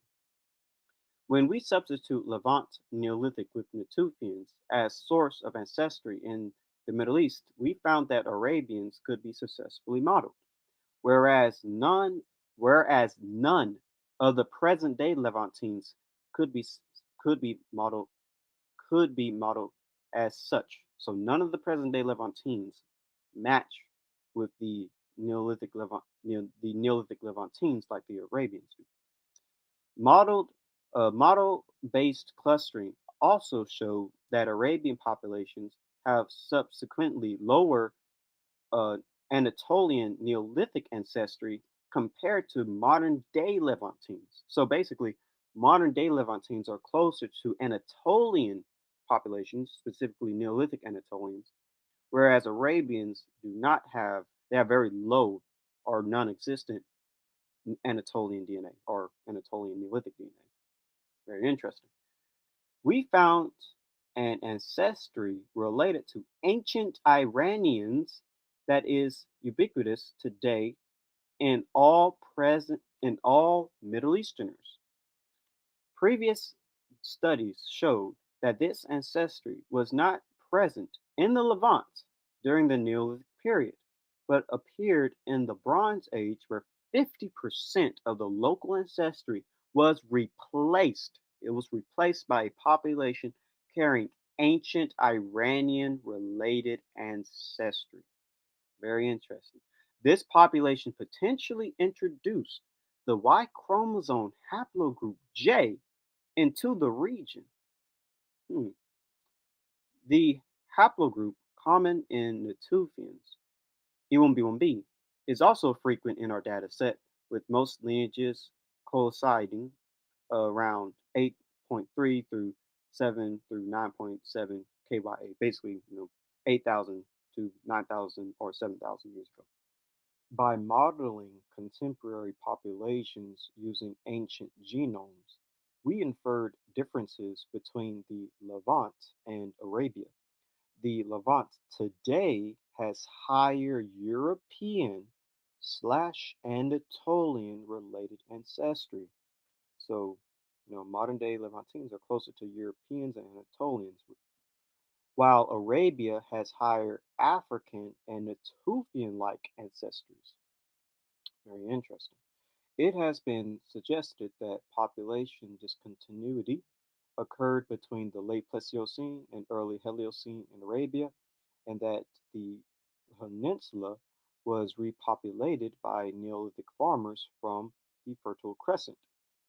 In addition, our models suggest that Arabians could have derived their ancestry from Natufian like local hunter gatherer populations instead of Levantine farmers.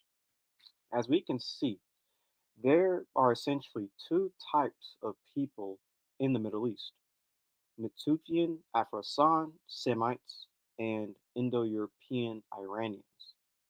Keep in mind, Indo-Europeans are or Iranians are Indo-Europeans. The Iranian peoples are a diverse Indo-European ethno-linguistic group identified by their use of the Iranian language and other cultural similarities. Proto-Indo-European is a theorized common ancestor of the Indo-European language family. Its proposed features have been derived by linguistic reconstruction from documented Indo-European languages. No direct record of Proto-Indo-European exists. Proto-Indo-Iranian is a reconstructed proto-language of the Indo-Iranian slash Indo-Iranic branch of Indo-European. Its speakers, the hypothetical Proto-Indo-Iranians, are assumed to have lived in the late 3rd millennium BC. Proto-Indo-Iranian was a Satstrim language, likely removed less than a millennium from its ancestor. The late Proto-Indo-European language, and in turn removed less than a millennium from the Vedic Sanskrit of the Vidid, its descendants. Proto-Indo-Iranian has been considered to form a subgroup along with Greek, Armenian, and, and Peregrine on the basis of many striking similarities in the morphological structure. Proto-Iranian is the reconstructed proto-language of Iranian languages, branch of Indo-European languages family, and thus the ancestor of the Iranian languages, such as, and mentioned some of them, like Kurdish and Persian and others like that. The Proto-Iranian was a Satstrim language descendant from the Proto-Indo-Iranian language, which in turn came from the Proto-Indo-European language. And the Indo-Iranian languages, or Aryan languages, constitute the largest and southeasternmost extent branch of the Indo-European language family. And then you have the Iranian language, a branch of Indo-Iranian languages of the Indo-European language family that are spoken uh, natively by the Iranian peoples. And there's just a map showing you the various Iranian peoples. So, the Proto-Iranians are believed to have emerged as a separate branch of the Indo-Iranians in Central Asia in the mid-2nd millennium BC. The ancient Iranian peoples who emerged after the 1st millennium BC included the Alans, Medes, Parthians, Persians, Sacs, Scythians, and probably Cimmerians, among other Iranian-speaking peoples of Western Asia, Central Asia, Eastern Europe, and the Eastern Steppe. Modern Iranian peoples include the Baloch, Kurds, Lors, Persians, and various other groups. J2-M172 is the most common haplogroup in Iran at 23%, almost exclusively represented by J2A-M410 subclade at 93%. The other major subclades being J2B-M12. Apart from Iranians, J2 is common in Arabs, Mediterranean, and Balkan peoples such as Serbs, Greeks, Albanians, Italians, Macedonians, Bulgarians, Turks, in the Caucasus with the Armenians, Georgians, Chechens, English, northeastern Turkey, north/northwestern Iran, Kurds, Persians, whilst its frequency drops suddenly beyond Afghanistan, Pakistan, and northern India. In Europe, J2A is more common in the southern Greece and southern Italy, whilst J2B, which is J2-M12, is common in Thracia, Macedonia, and central northern Italy. Thus, J2A and its subgroup within it have a wide distribution from Italy to India, whilst J2B is mostly confined to the Balkans and Italy. Now I have a video dealing with haplogroup J. Basically, it is stretched from Greece to India among various Indo-European peoples. So, furthermore, we know that Armenians are also Indo-Europeans, but they too are genetically very similar to ancient European populations. This is from genetic evidence for an origin of the Armenians from Bronze Age mixing of multiple populations. And it says the Armenians are a culturally isolated population who historically inhabited a region in the Near East bound by the Mediterranean and Black Seas and the Caucasus, but remain underrepresented in genetic studies and have a complex history, including a major geographic displacement during World War I. We find that Armenians form a distinctive cluster linking the Near East, Europe, and the Caucasus. We show that Armenian diversity can be explained by several mixtures of Eurasian populations that occurred between 3000 and 2000 BCE, a period characterized by major population migrations after the domestication of the horse, appearance of chariots, and rise of advanced civilizations in the Near East.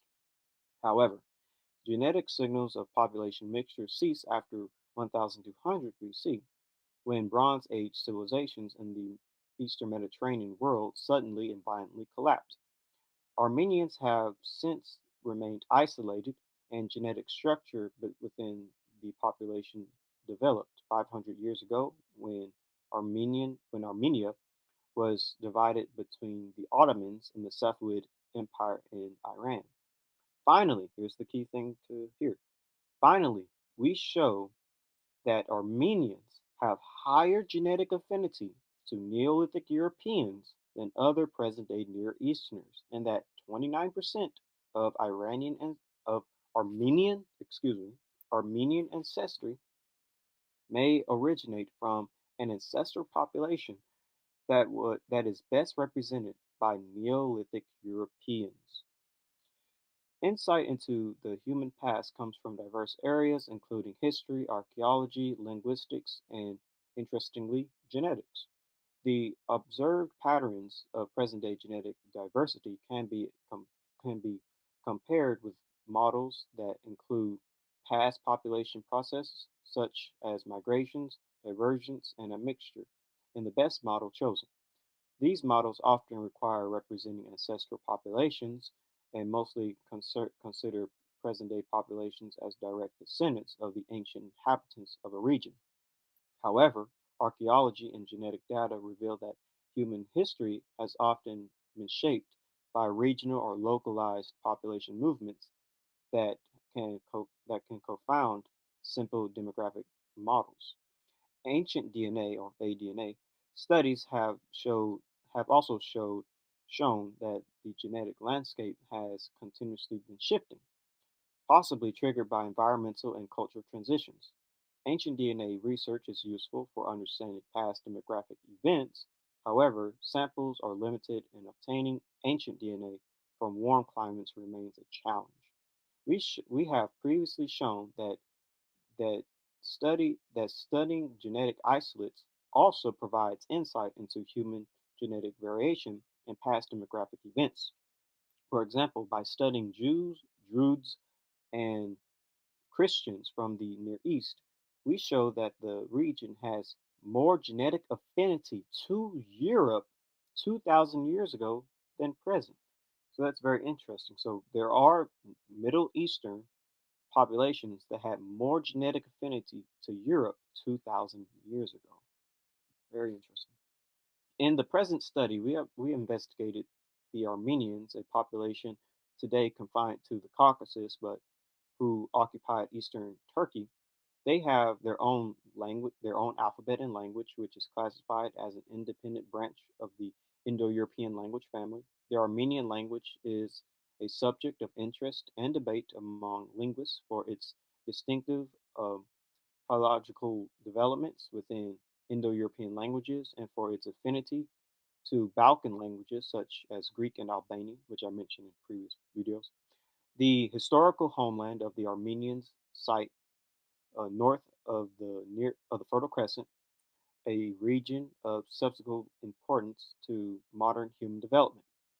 Furthermore, Armenia's location may have been important for the spread of Indo-European languages, since it is believed to encompass or be close to the Proto-Indo-European homeland, Anatolia or Pontic steppe, from which the Indo-Europeans and their cultures spread to Western Europe, Central Asia, and India. Armenians were found to have genetic affinity to several other populations, including the Jews, the Druze, Lebanese Christians, in addition to showing genetic continuity with the Caucasus. So Armenians are related to Middle Eastern populations, and we know that Armenians are Indo-Europeans, so that's very interesting. Let's keep that in mind. So, we observe that Armenians form a distinctive cluster bound by Europeans, Near Easterners, and the Caucasus populations. More specifically, Armenians are close to Spaniards, Italians, and Romanians from Europe, number one. The number two, Lebanese, Jews, Druze, and Cretans from the Near East. Then three, Georgians, Azerbaijanis, and the Caucasus. So these are the populations that Armenians are closely related to. Mostly, most of these populations are non-Semitic speakers, the European and Caucasian, and that's very interesting.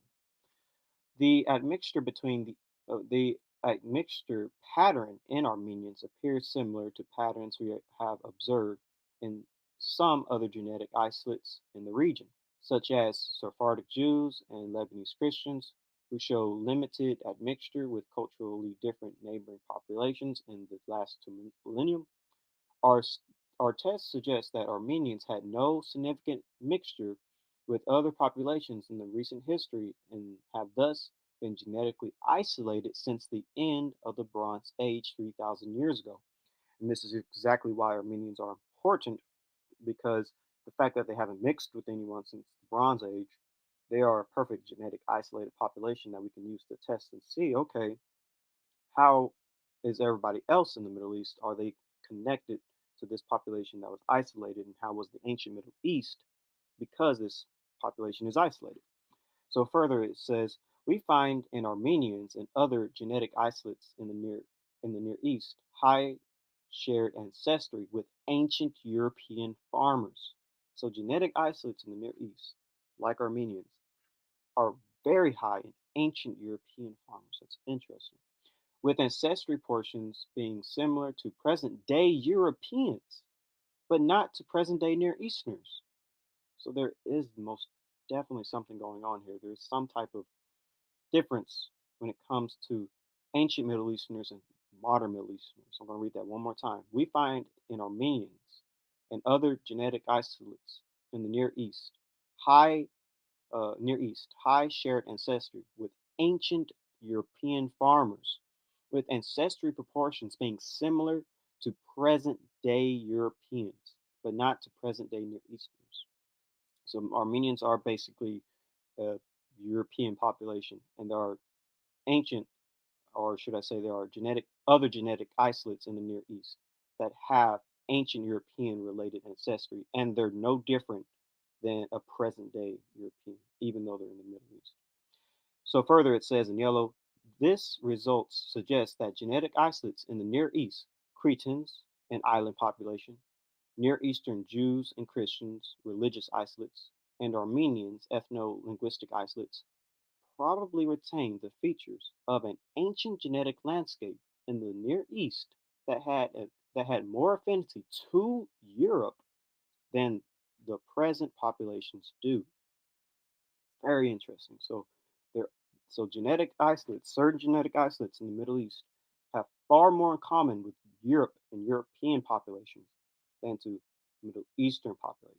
Basically, at some point in ancient history, there was European groups in the Middle East, and some of these groups, lived on and still exist today. So further, it says our tests show that most of the Near East genetic isolates ancestry that is shared with Europeans can be attributed to the expansion after the Neolithic period. And obviously, this is extremely important to know that there was one, ancient European populations in the Middle East, and these some of these groups still exist. They still have people who are genetically basically European living in the Middle East that are genetically isolated. And further, it says here we investigated the information that can be obtained by genetic analysis of present day Armenians and comparisons with other present day and ancient samples.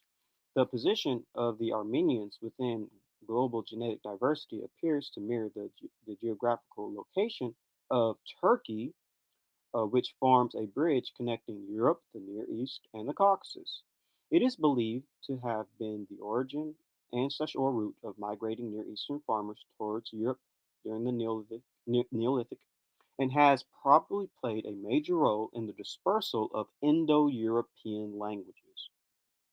Armenians adopted uh, Armenians' adoption of a distinctive culture early in their history resulted in their genetic isolation from from their surroundings. Their genetic resemblance today to other genetic isolates in the Near East, but not to other Near Easterners, suggests that recent admixture has changed the genetic landscape in most populations in the region. Armenians' genetic diversity reveals that the ancient Near East had higher affinity to Neolithic Europe than it does now. I'll repeat that again. Armenians' genetic diversity reveals that the ancient Near East had higher affinity to Neolithic Europe than it does now. And, and that Bronze Age demographic processes have a major impact on the genetics of populations in this region. Isolated populations are emerging as a powerful tool for many different genetic investigations, such as rare variant associations with complex phenotypes and the characterization of gene environment interactions. As we can see, there is an ancient Indo European component in the Middle East populations, and one thing is that both Armenians and Iranians have in common is that they are both Indo-Europeans. Furthermore, Proto-Indo-Europeans likely originated either in Armenia or Iran. David Reach, in his 2018 publication, Who We Are and How We Got Here, says the most likely location of the population that first spoke an Indo-European language was south of the Caucasus Mountains, perhaps in present-day Iran or Armenia, because ancient DNA from people who lived there matches what we would expect for a source population, both for the Yamnaya and for ancient Anatolians. And this is from Chuchan Shou Wang, excuse me for my mispronunciation of his name. In his 2018 study, The Genetic Prehistory of the Greater Caucasus, and it says, The insight that the Caucasus Mountains serve not only as a corridor for the spread of Caucasus hunter-gatherer slash Iran slash Neolithic Iranian ancestry, but also for later gene flow from the south also has a bearing on the postulated homelands of Proto-Indo-European languages and documented gene flows that could have carried a consecutive spread of both across West Eurasia, perceiving the Caucasus as an occasional bridge rather than a strict border during the Neolithic and Bronze Age opens up the possibility of a homeland of Proto-Indo-European south of the Caucasus, which itself provides a parsimonious explanation for an early branching of of Anatolian languages. Furthermore, we know that it was the Caucasus hunter-gatherers slash Iranian-related ancestry that contributed to the genetic makeup of the Yamnaya or Proto-Indo-Europeans. The Proto-Indo-Europeans, i.e., the Yamnaya people, and the related cultures seem to have been a mixture of Eastern European hunter-gatherers and people related to the Near East, either Caucasus hunter-gatherers or Iranian Chalcolithic people with a Caucasus hunter-gatherer component. Each of these two populations contributed about half the Yamnaya DNA. According to Jones at 2015 study, Caucasus hunter-gatherers genomes significantly contributed to the Yamnaya steppe herders who migrated into Europe 3000 BCE, supporting a formative Caucasus influence on, on this important early Bronze Age culture. Caucasus hunter gatherers left their imprints on modern day populations from the Caucasus and also Central and South Asia, possibly marking the arrival of Indo-Aryan or Indo-Iranian languages.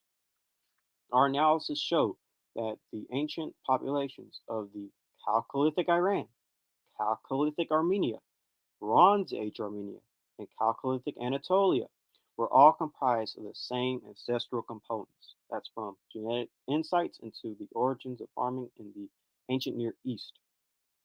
So basically, Caucasus hunter-gatherer, Iranian DNA, and Eastern hunter-gatherers came together, creating the Yamnaya, and the Yamnaya are Proto-Indo-Europeans. So, and of course, Proto-Indo-Europeans are likely the descendants of Japheth, and Caucasus hunter-gatherers contributed basically half of their DNA to Proto-Indo-Europeans. This is from Mercer Dictionary of the Bible, and I'm just going to read what's in yellow. And it says Japheth, may God enlarge, who was one of Noah's sons. Apparently, Japheth was fruitful, for he had at least 7 children who became the ancestors of the people who lived in the north and west of Palestine in the modern territory of the Anatolia and the Aegean. Thus, Japheth primarily became the ancestor of the modern day Indo European family of nations. Most people agree that Japheth is Indo European. It's likely that Caucasus hunter gatherers are descendants of Japheth. It's highly likely. Caucasus hunter gatherers also had haplogroup J, and haplogroup J would have been part of the Indo European migration. Jones, a 2015 study, analyzed genomes from males from Western Georgia and the Caucasus from the late Upper Paleolithic and the Mesolithic. These two males carried Y-DNA haplogroup J star and J2A, later refined to J1-Y6305 and J2-Y12379. The mitochondrial haplogroups of K3 and H13C, respectively. The researchers found that these Caucasus hunter-gatherers were probably the source of the Near Eastern DNA in the Yamnaya. This is from How Eurasia Was Born, and it says, while early Indo-Europeans who originally crossed from Anatolia in the Bronze Age were most likely represented by various J2 subclades, genetic data suggests that as soon as they reached Central Europe, they assimilated large masses of the native population, and from then on, the rest of their expansion were characterized by more recently formed subclades of the haplogroups characteristics of the native populations. And so here's just a map showing you the association and distribution of haplogroup J in Indo-European, and it fits perfectly. So the spread of Indo-Europeans would have been in the similar location for the spread of Japheth as well. If Indo-Europeans came from the southern Caucasus, the Armenian plateau going into Anatolia, the Pontic Steppe, and Iran, and Indo-European languages, same way, going into Anatolia, the Yamnaya culture, and Iran. And this is the same route that Japheth descendants would have took. If you look at any Bible map for the migration of Japheth, it's going into the exact same locations of Europe, Central Asia, and South Asia, Japheth descendants, and the same place where we see the spread of Indo-European languages and this Caucasus hunter-gatherer Iranian DNA. So it makes more sense for haplogroup J to belong to Japheth than Shem. Uh, Basically, Caucasus hunter-gatherers literally created the Proto-Indo-Europeans. Haplogroup J in Caucasus hunter-gatherer / Iranian DNA has more of a connection to Proto-Indo-Europeans in origin than to Proto-Afro-Asiatics and Proto-Semites in origin. Basically, we see two types of people genetically in the Middle East: the Natufian Afro-Sam Semites and Indo-European Iranians. The genomic history of the Middle East. Arabians and Bedouins are positioned close to ancient Levantines, while present-day Levantines are drawn towards Bronze Age Europeans, Iraqi Arabs, Iraqi Kurds, and Assyrians appear relatively closer to ancient Iranians. Ancient Iranians, Indo-Europeans. Genetic evidence for an origin of the Armenians from Bronze Age mixing of multiple populations. And it says, we find in Armenians and other genetic isolates in the Near East higher shared ancestry with ancient European farmers, with ancestral proportions being similar to present day Europeans, but not to present day Near Easterners. These results suggest that genetic isolates in the Near East, Cretans, uh, an island population, Near Eastern Jews and Christians, religious isolates, and Armenians, ethno-linguistic isolate, probably retain the features of an ancient genetic landscape in the Near East that had more affinity to Europe than the present populations do. Our, our tests show that most of the Near East genetic isolates ancestry that is shared with Europeans can be attributed to expansion after the Neolithic period. So we did have Middle European populations in the ancient Near East, which we covered, and some of these people just stayed in the region and they became genetic isolates. So there are Europeans there, which is fascinating. And this is very in stark contrast to who Semites would be. This paper makes an additional inference since there is archaeological and physical anthropological reason to believe that the Natufians were related to modern Semitic speaking peoples of the Levant. The Natufian sample consists of 61.2% Arabian, 21.2% North African, 10.9% West Asian, and 6.8% Omadic. As I keep stating, two types of people are genetically in the Middle East.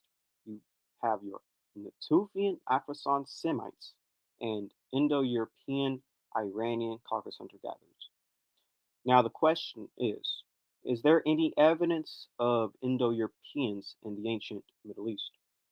Besides the fact that, they originated there, Indo-European popping up there. Besides from that, is there any evidence from history of an Indo-European population and kingdoms in the Middle East historically? But this is where we end haplogroup E versus J, Proto-Semitic genome. Indo-European empires in the ancient Near East, the Mitanni, the Hittites, and the Kassites. There were Indo-European empires in the ancient Near East. I'm going to briefly cover the evidence of these civilizations being Indo-European, but I'll provide a playlist titled for each kingdom for you to study further. I advise that you watch all the videos from my playlist: the Mitanni Kingdom, the Hittite Kingdom, the Kassite Kingdom. The playlist will provide a much deeper understanding of the history behind these ancient Indo European peoples of the Near East. Now let's begin. The Kingdom of Mitanni. While the Mitanni kings and other members of royalty bore names of Indo Aryan origin, the names of the Mitanni aristocracy frequently are of Indo Aryan origin, and their deities also show Indo Aryan roots. And I'm just going to name a few of them, such as Mitra and Indra. These Indo Aryan deities are listed in two treaties between Mitanni and Hatti from Hattusa. Some theonyms, proper names, and other terminology of the Mitanni are considered to form of part an Indo-Aryan substrate, suggesting that an Indo-Aryan elite imposed itself over the Hurrian population in the course of the Indo-Aryan expansion. In a treaty between the Hittites and the Mitanni, between Sublamia and Shaktipuza in 1380 BC, the deities Mitra and Indra and various others are invoked. And you can see the source is from Kingdom of Mitanni, the Encyclopedia of Empire, and it says the Mitanni themselves bore Indo-Aryan names. This is from Britannia, and it says Mitanni, Indo-Iranian empire centered in northern Mesopotamia that flourished from about 1500 to about 1360 BC. Mitanni was one of several kingdoms and small states, another being Huri, founded by the Indo-Iranians in Mesopotamia and Syria. Although originally these Indo-Iranians were probably members of Aryan tribes that later settled in India, they apparently broke off from the main tribes on their way and migrated to Mesopotamia instead. There they settled among the Hurrian peoples and soon became the ruling noble class called Marinuia.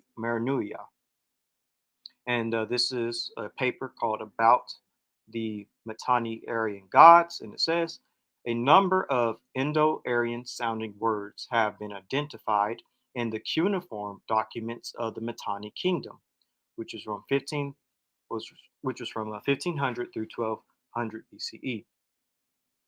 And here's another source from the paper Indo-Iranian Personal Names in Mitanni, a source of cultural reconstruction. And it says, as, as is known, some uh, Indo-Aryan or Iranian proper names and glosses are attested in documents from Egypt, northern Mesopotamia, and Syria, related to the ancient kingdom of Mitanni, which the 12th or which was the second millennium BC.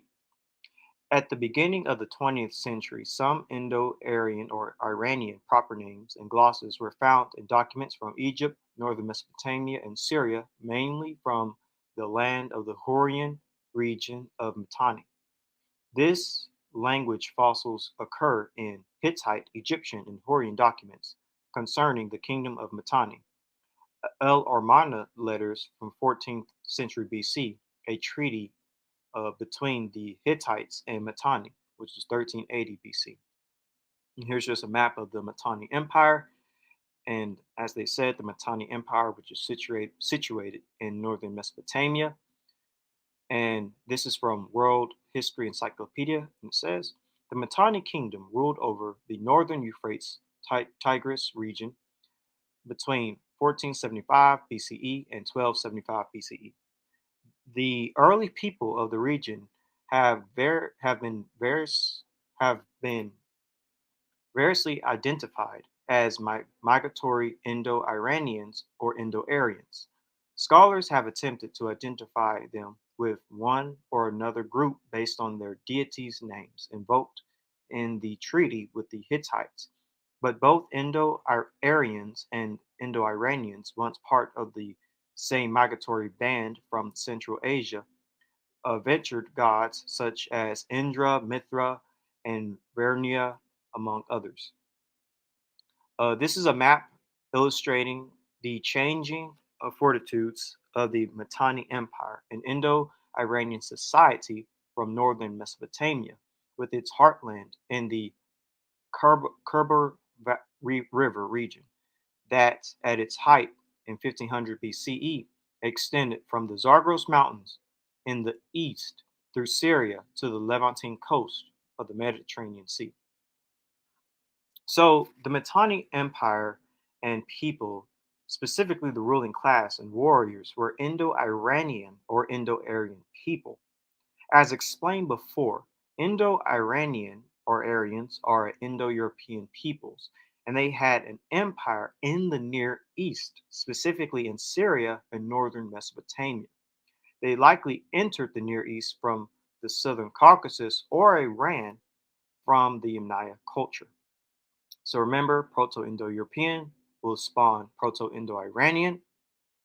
And just to read Proto-Indo-Iranian down below, it says Proto-Indo-Iranian was a Satstrom language, likely likely removed less than a millennium from its ancestor, the late Proto-Indo-European language, and in turn removed less than a millennium from the Vedic Sanskrit of the Rig Vedic, its descendants. Proto-Indo-Iranian has been considered to form a subgroup along with Greek, Armenian, and Peregrine on the basis of many striking similarities in morphological structure. And then, of course, from Proto-Indo-Iranian comes the Proto-Indo-Aryan, and Proto-Indo-Aryan is meant to be the predecessor of Old Indo-Aryan, which is from 1500 through 300 BCE, which is directly attested as Vedic and Classical Sanskrit, as well as by the Indo-Aryan substream in Mitanni. Indeed, Vedic Sanskrit is very close to Proto-Indo-Aryan, and the Indo-Aryan languages are a branch of the Indo-Iranian languages, themselves a branch of the Indo-European language family. So just to show you right here, you have Indo-European, then Indo-Iranian, then Indo-Aryan. And the subdivisions is Sanskrit, which is in India, and then you have the Mitanni Aryan, which is in Mesopotamia. And it says, being the descendant of Proto-Indo-Iranian, which in turn is the descendant of Proto-Indo-European. So these are Indo-Europeans, basically. So here's the migration, one route, how the Mitanni could have entered Mesopotamia, Indo-Europeans, migrating down through the Caucasus, going into northern Mesopotamia in the Near East. And this is one way the Mitanni could have got there. And here's another route the Mitanni could have got there, going from the Yamnaya culture, Proto-Indo-Europeans, going through Central Asia. And then one group, as I said, one group of Aryans would have went into India, whereas the other group of Aryans went into the Middle East, into Mesopotamia. You have Indo-Europeans, Iranian groups going into the Middle East. And so here is the the map of the Mitanni Empire with each border highlighted. The lighter shade of blue is from 1490 BC. The medium shade of blue is from 1350 BCE, and the darker shade of blue is from 1300 BCE. But basically, this is the empire of these Indo-Iranian or Indo-Aryan peoples right in the center of the Middle East, which is very fascinating. You have this Indo-European empire lasting from 1500 through 1300 BCE. Very interesting. Here's just another map showing it, but a little bit of an outer zoom of the Mitanni Empire, basically from the Levant to very close to southern Mesopotamia. And This is an Indo-European empire right in the Middle East, Indo-Iranian, Indo-Aryan empire. So there were ancient Indo-Iranians or ancient, Aryans, Indo-European peoples in the Near East. Now let's look at the Hittite Empire. Between the 15th and 13th centuries BC, the Empire of Hattusa, conventionally called the Hittite Empire, came into conflict with the New Kingdom of Egypt, the Middle Assyrian Empire, and the Empire of Mitanni for control of the Near East. Hittite was an Indo European language that was spoken by the Hittites, a people of Bronze Age Anatolia, who created an empire centered on Hattusa or Hutasa, as well as parts of the northern Levant and upper Mesopotamia. The Hittite language was a distinct member of the Anatolian branch of the Indo European language family, and along with the closely related Lithuanian language, is the oldest historically attested Indo European language referred to by its speakers as Nisili in the language of Nicaea. Hittite is the best attested member of the Anatolian branch of Indo-European language family and the Indo-European language for which the earliest surviving written attestation exists, with isolated Hittite loanwords and numerous personal names appearing in an Old Assyrian context from as early as the 20th century BC. The language of the Hattusa tablets was eventually deciphered by a Czech linguist, Bedřich Kurzy, who on 24th November 1915 announced his results in a lecture at the Near Eastern Society of Berlin. His book about the discovery was printed in Leipzig in 1917 under the title The Language of the Hittites, Its Structure and Its Membership in the Indo European Linguistic Family. The preface of the book begins with the present work undertakes to establish the nature and structure of the heteroto mysterious language of the Hittites and the decipher and to decipher this language, it will be shown that Hittite is in the main is it will show that Hittite is in the main and Indo-European language. And so this is from Britannia. Hittite, member of an ancient Indo-European people who appeared in Anatolia at the beginning of the second millennium BCE. By 1340 BCE, they had become one of the dominant powers in the Middle East. So the Hittites were a dominant power in the Middle East, the Indo-European people. The Hittite language, most important of the extinct Indo-European languages of ancient Anatolia. So this is the Hittites from Bergen timeline of art history, and it says this is from the Metropolitan Museum of Arts. The Hittites who spoke an Indo European language, a family of languages that includes English, dominated much of Anatolia and neighboring regions between about 1650 and 1200 BC.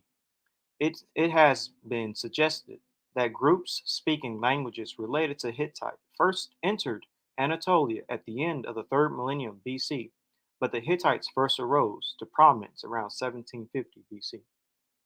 So the Hittites are an ancient Indo European people that had an empire in the Near East, specifically Anatolia and parts of Syria and northern Mesopotamia.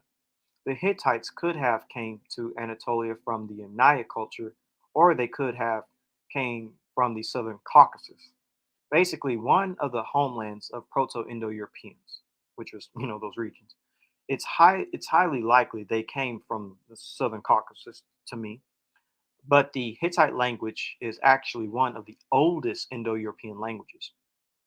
This is from Chansho, excuse me for my mispronunciation of his name, Wong, in his 2018 study, The Genetic Prehistory of the Greater Caucasus. And it says the insight that the Caucasus Mountains serve not only as a corridor for the spread of Caucasus hunter-gatherer slash Iranian Neolithic or Neolithic Iranian ancestry, but also for later gene flow from the Caucasus from the south also has a bearing on the postulated homelands of Proto-Indo-European languages and documented gene flows that could have carried a consecutive spread of both across West Eurasia, perceiving the Caucasus as an occasional bridge rather than a strict border during the Neolithic and Bronze Age opens up the possibility of a homeland of Proto Indo Europeans south of the Caucasus, which itself provides a parsimonious explanation for an early branching off of Anatolian languages. And this is from Peter de Barros Damgaard in his 2018 study, The First Horse Herders and the Impact of Early Bronze Age Steppe. And it says, they they further note that this leads support to the Indo-Hittite hypothesis, according to which both Proto-Anatolian and Proto-Indo-European split off from a common mother language no later than the 4th millennium BCE. And this is from Dr. David Reach, and he says, ancient DNA available from this time in Anatolia shows no evidence of steppe ancestry similar to that in the Yamnaya. This suggests to me that the most likely location of the population that first spoke an Indo-European language was south of the Caucasus Mountains, perhaps in modern-day Iran or Armenia, because the ancient DNA from people who lived there matches what we would expect for a source population both for the Yamnaya and for ancient Anatolians. In this scenario, if this scenario is right, the population sent one branch up into the steppe, mixing with steppe hunter-gatherers in a 1-to-1 ratio to become the Yamnaya, as described earlier, and the other to Anatolia to found the ancestors of people there who spoke languages such as Hittite. So again, this is dealing with Proto-Indo-Europeans. And genetically wise, our analysis shows that the ancient populations of Chalcolithic Iran, Chalcolithic Armenia, Bronze Age Armenia, and Chalcolithic Anatolia were all composed of the same ancestral components. So again, Proto-Indo-Europeans coming out of Armenia, and one branch going to Anatolia, just like one branch going into the Pontic Steppe and another branch going into Iran. And Proto-Indo-Europeans going into Anatolia will become the Anatolian languages of the Hittite branch. And this will actually be one of the oldest branches of Indo-European. Right here, you can actually see the Indo-European tree, and Anatolian and other Hittite and other Anatolian languages are one of the oldest Proto-Indo-European languages, and it's currently extinct. So it goes first from Hittite to Chocnin, then Armenian, and then Greek, Albanian, Indo-Iranian, Baltic Slavic, Germanic, Italic, and Celtic. And this is just another chart dealing with it. Anatolian being one of the oldest Indo-European languages. Hittite is at the top, and then you have all the other languages. Here's the bigger tree of Indo-European, but here's the more older branches of it. And so here's just a map. You can find these images, by the way, if you type in tracing the origins of Indo-European languages. There's an article that touches on this. This study suggests that Indo-European language family originated in Anatolia, modern-day Turkey. So here is the Anatolia, and then from there you'll get the Armenian next, and then the Indo-Iranian next, and as you can see, it overlaps in the Middle East. So, and here is the map of the Hittite Empire, smack dab in Anatolia, just as we read. And they actually had a very large empire in the Middle East. They basically took up all of modern-day Turkey or Anatolia. This Hittite, this Indo-European empire. So the Hittites were ancient Anatolian Indo-Europeans in the Near East. It's very important. Now let's get into the Kassites. So the Kassites were people of the ancient Near East who controlled Babylon after the fall of the Old Babylonian Empire from 1595 BC and until 1155 BC. They gained control of Babylonia after the Hittite sack of the city in 1595 BC and established a dynasty based first in Babylon and later in Dur Khazrilizu.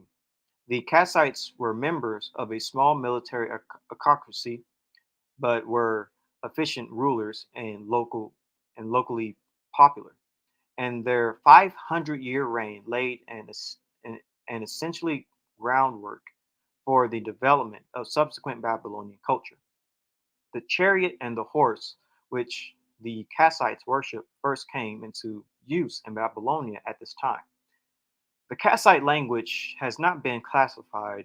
What is known is that their language was not related to either the Indo European language group nor the Semitic or other Afro-Asiatic languages, and is most likely to have been a language isolate. Although some linguists have proposed a link to the Hurrian language of Asia Minor. According to some data, the Kassites were a Hurrian tribe. However, the arrival of the Kassites has been connected to the contemporary migrations of Indo European peoples. Several Kassite leaders and deities bore Indo European names, and it is possible that they were dominated by an Indo European elite similar to the Mitanni, who were ruled over by Hurrian speaking Hurrians of Asia Minor.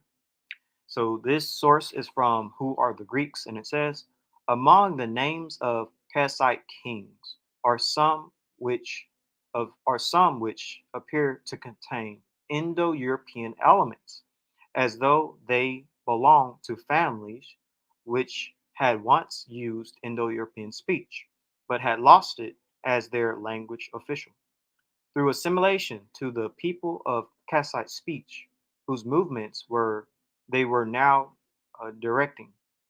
Some Kassite deities, too, seem to have Indo-European names, and this is from the new Encyclopedia Britannia, and it says that there was a migration of Indo-European speakers, possibly in waves, which can be dated to the second millennium BC, is clear from archaeology and epigraphic evidence in Western Asia.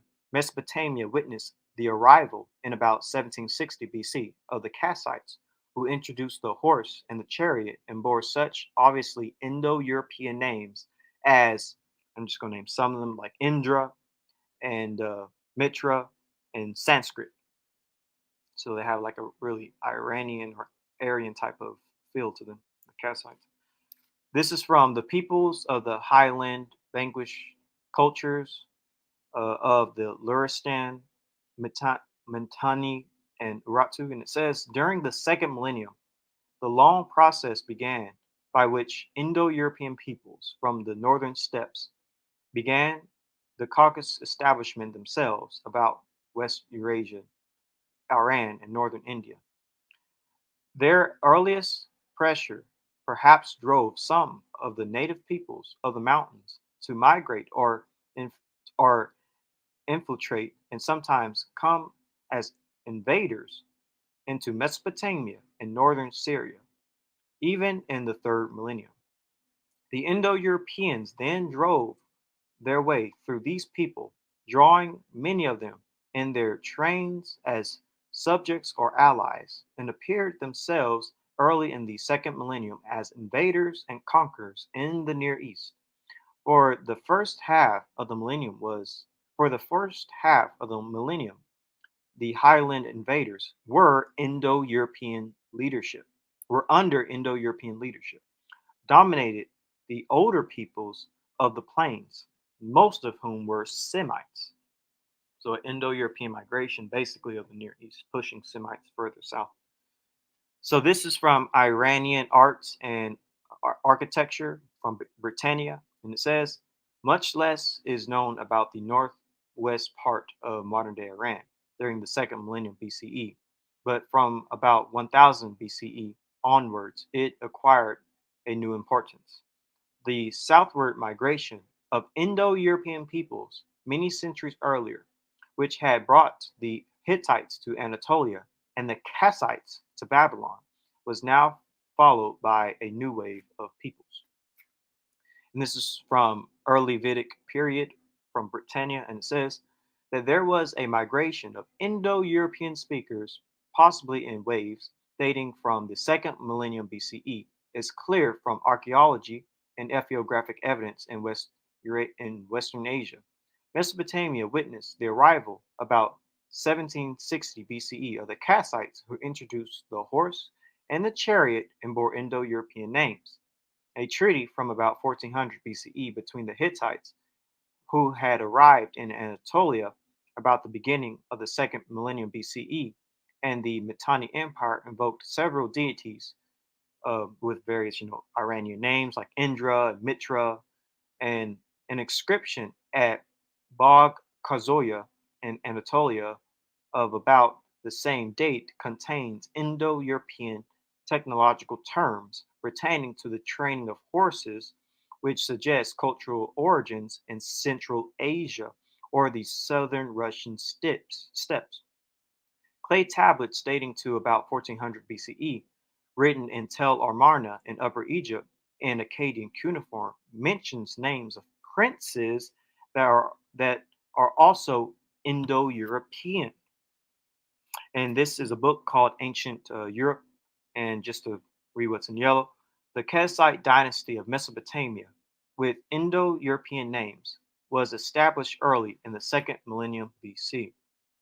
And this is from the book Who Are the Greeks by John Myers. And it says about 2000 BC, Babylonian documents began to record a long gradual expansion of alien tribes from beyond the Tigris, originating in or beyond the mountains, and by about 1760, Babylonia itself became subject to the Kassite dynasty, whose official language was neither Semitic nor Sumerian, nor indeed of any recognized affinity. But as the Kassites introduced the horse into Babylonia and used it like the Aryans, who were bringing it about the same time into northern India, not for riding, but for drawing wheeled vehicles, it is inferred that they had been in contact before arrival in Babylonia with the people of the Aryan culture and speech. More than this,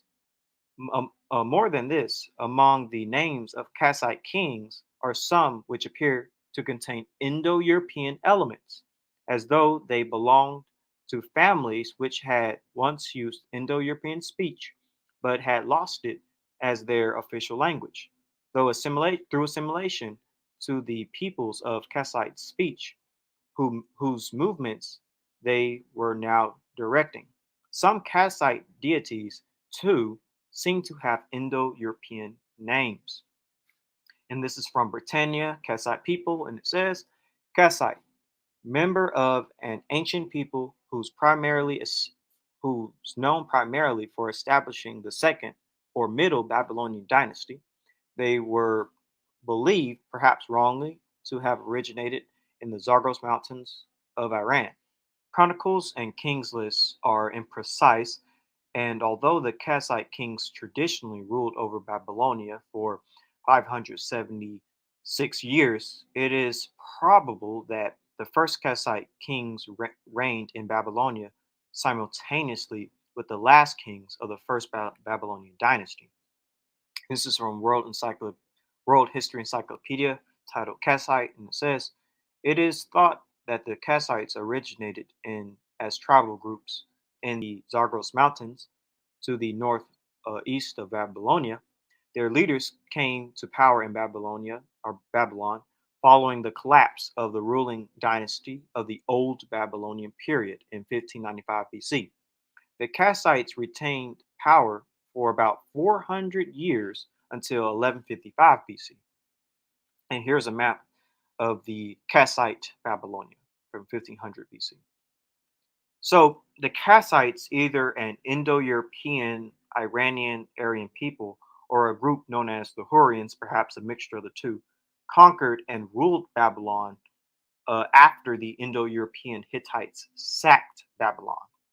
It is very interesting to see that these Kassites, perhaps descendants of Iranian Indo-Europeans or ancient Iranians, journeyed with them, were able to not only conquer the Semitic civilization of Babylon, but also rule it for about 400 or 500 years, nearly half a millennium.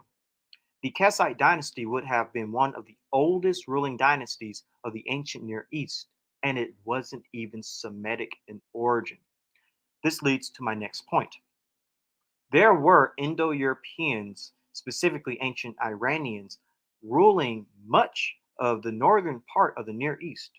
The empires of Hatti, the Hittites, the Mitanni, and the Kassites were ethnically Indo European or basically non Semitic, and they ruled large territories of land and held their land for centuries. Here's the good map just illustrating the Hittite Empire, the Mitanni Empire, and the Kassite Babylonian Empire. All of this in the ancient Near East in Mesopotamia, but these are all non Semitic empires. These are Indo European empires. These are Iranian empires. That's very fascinating. And they ruled it for centuries, very large swaths of land. Here's just another map to illustrate it. You have the large Hittite Empire taking up nearly all of Anatolia. Then you have the Kassite Empire taking up much of Mesopotamia. And then you have Assyria, but it's surrounded by all these Indo-Europeans. Here's just another map with the Hittites or Hatti, the Mitanni, and the Kassite Babylonia, all Indo-European empires in the Middle East, the ancient Middle East. And here's just another map illustrating it. That Semites were not the only people in the ancient Middle East, that you had other groups, you had Europeans here. The ancient Near East was not just the home of Shem or Semites and Semitic civilizations. There were definitely Indo Europeans in the Near East, specifically ancient Iranian. And even with the Hittites, although they're Anatolian, still genetically they're all similar peoples. Our analysis showed that the ancient populations of Chalcolithic Iran, Chalcolithic Armenia, Bronze Age Armenia, and Chalcolithic Anatolia were all composed of the same ancestral component. That is from genetic insights into the origins of farming in the ancient Near East.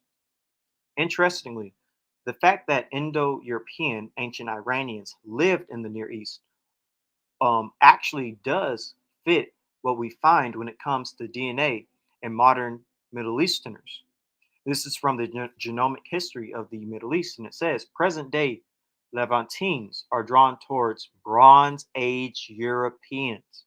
Iraqi Arabs, Iraqi Kurds, and Assyrians appear relatively closer to ancient Iranians. We found an ancestry related to ancient Iranians that is ubiquitous today in all Middle Easterners. Previous studies showed that this ancestry was not present in the Levant during the Neolithic period, but appeared in the Bronze Age, where 50% of the local ancestry was replaced by a population carrying ancient Iranian related ancestry. This population potentially introduced the Y chromosome haplogroup J1 into the region. So haplogroup J would have came in with people with this Iranian ancestry or DNA. So modern Middle Easterners, at least those with haplogroup J, are literally just ancient Iranian, Anatolian Armenians, basically, a branch of these groups that migrated into the Middle East. When it comes to DNA tests from companies like 23andMe and Ancestry.com, etc., Caucasian, Iranian, and Anatolian is typically labeled as West Asian, aka Middle Eastern. So let's look at some Armenian DNA tests. As you can see, labeled West Asian and North African at 66%. The top results is Iran and Armenia, as you can see. And you can see over here, West Asian and North African at 98%. It is basically, as you can see right here, it's in the Caucasus and Iranian regions. And I feel like it's a bit disingenuous to basically put together West Asian and North African, because as you can see, the North African for this person is like 1.6, and the North African for this person is like 0.4. It's like, why connect West Asian and North African? But anyways, you can look down below. You can go on Reddit and look up Armenian DNA test as well to find this. And here's using ancestry.com. It has Turkey and the Caucasus, Iran/Persia right here for this person. It has 97.9% dealing with the Caucasus right here with this person. 65% dealing with Iran and Armenia, but this is labeled as West Asian. Here it is right here, West Asian, Iran, Caucasian, Mesopotamia, Turkey, Eastern Province at around 82% and 59%, breaking it down, of course. And then right here with this person, West Asian, Iran, 93%. West Asian at 97%, dealing with Iran, Turkey, and Armenia. Right here's another one, West Asian, dealing with Iran, Turkey, and Armenia at 94%. And Armenia, 99.1%, but only like 0.2% North African. I don't know why they label that together. And then you have West Asian for Turkey of 94%. Then you have 99.9% dealing with Turkey and Armenia, the Eastern Province. And then just showing you more, West Asian 99.8%, Armenia, Armenia 50%, Iran/Persia, Turkey and the Caucasus. And here's Middle Eastern 100% Asia Minor. And it's funny how it's right in the territory of like Anatolia, the Hittites. So dealing with Iranian DNA tests, it's pretty much the same thing. Iranian, Caucasian, and Mesopotamian all lumped together at 97%. Iran, Caucasian, Mesopotamia, Iran, 96%. Iranian, Caucasian, Mesopotamian, 88.7%. Then dealing with Anatolian DNA tests, you have Anatolian, Western Province, 88.5%. Anatolian, 86.7%. And then if you were to break it down in something like GEDmatch, basically it'll be like Turkish, and it'll be Northwestern Anatolian. And you also see that it'll be like basically the Caucasus being the highest. And so just to show you more, Turkey, Anatolia, Turkey, and Azerbaijan, and Iran, and Turkey, all considered West Asian. And you have Anatolia at 70%, Turkey 50%, Anatolia and Turkey up to 97%. So basically, Caucasian, Iranian, and Anatolian is labeled West Asian, aka Middle Eastern. Now, I don't necessarily disagree with this. They are Middle Eastern, but they are the Indo-European branch of Near Easterners that settled in West Asia, descending from Hittites and Kassites and Mitanni and other groups. By the way, this is why African Americans would never, never test at 100% Middle Eastern populations. DNA tests are looking for Caucasian, Iranian, and Anatolian DNA. Personally, I believe it's best to look at raw DNA data to see if you have true Semitic ancestry, i.e., Natufian and Ibero-Mauritian. Ancient populations like Semites came from those peoples, not ancient, populations being Indo-Europeans, which comes from Anatolia, the Caucasus, and Iran. I find it a bit strange and interesting and ironic that Caucasian, Iran, and Anatolia, the place where Indo-Europeans probably came from, is considered the Middle Eastern DNA. It's a bit strange. But with all that being said, I do find it interesting that the location where ancient Indo-European civilizations resided, to this day, is still the areas where you find Indo-European speakers in the Middle East. So remember, you have the Hittites, the Mitanni, the Kassites, basically all in northern Mesopotamia. And to this day, this is still where a lot of Indo-European speakers are. Languages of the Middle East, Indo-European languages, all right here. It's still to this day, Indo-Europeans are typically north of the Near East. So anciently and modernly, you can see it.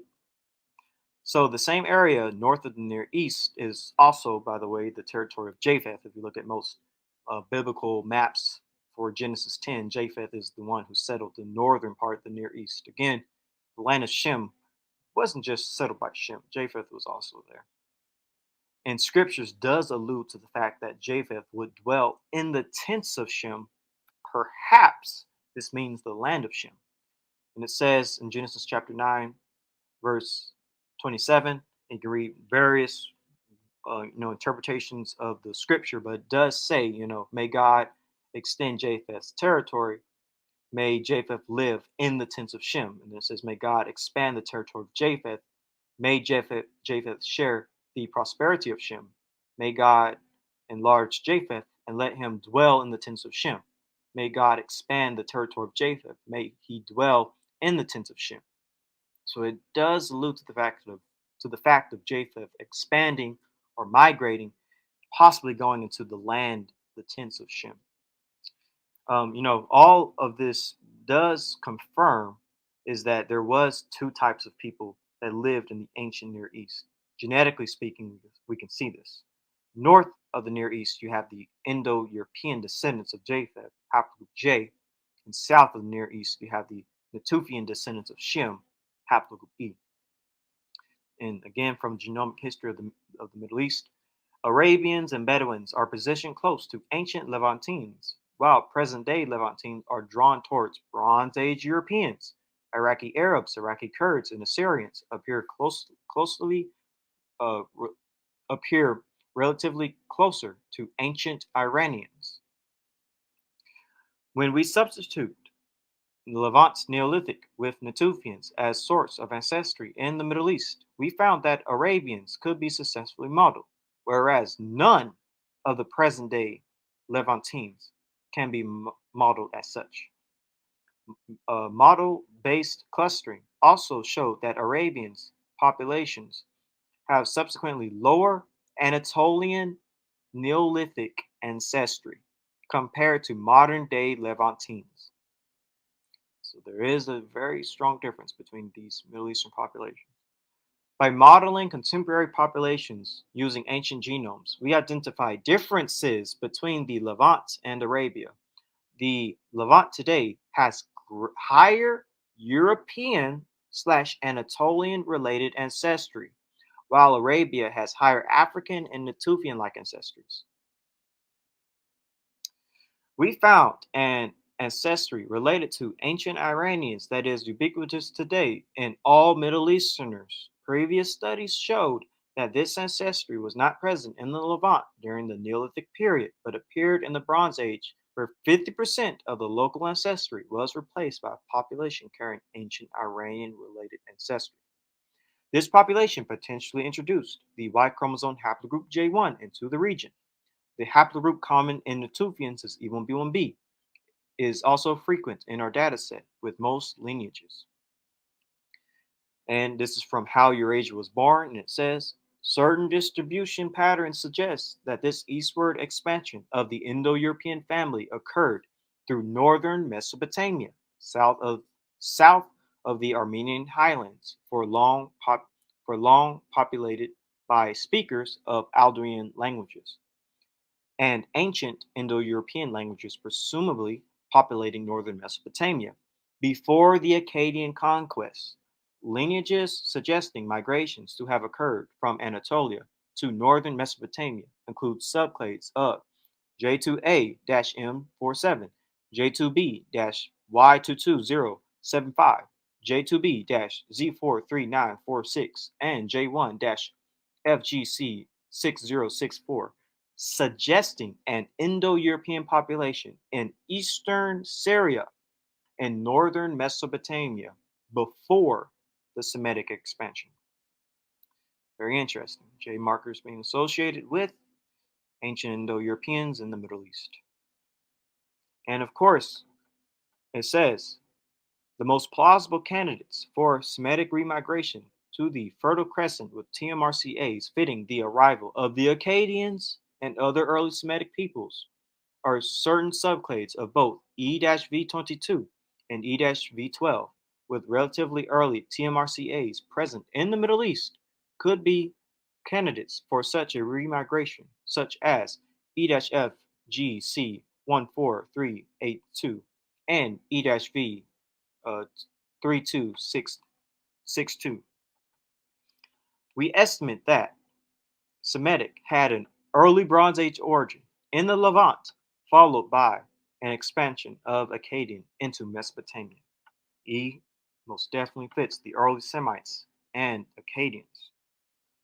E-M34 is the main Middle Eastern variety of E1B1B and is thought to have arrived with the Proto-Semitic people in the late Copper to early Bronze Age.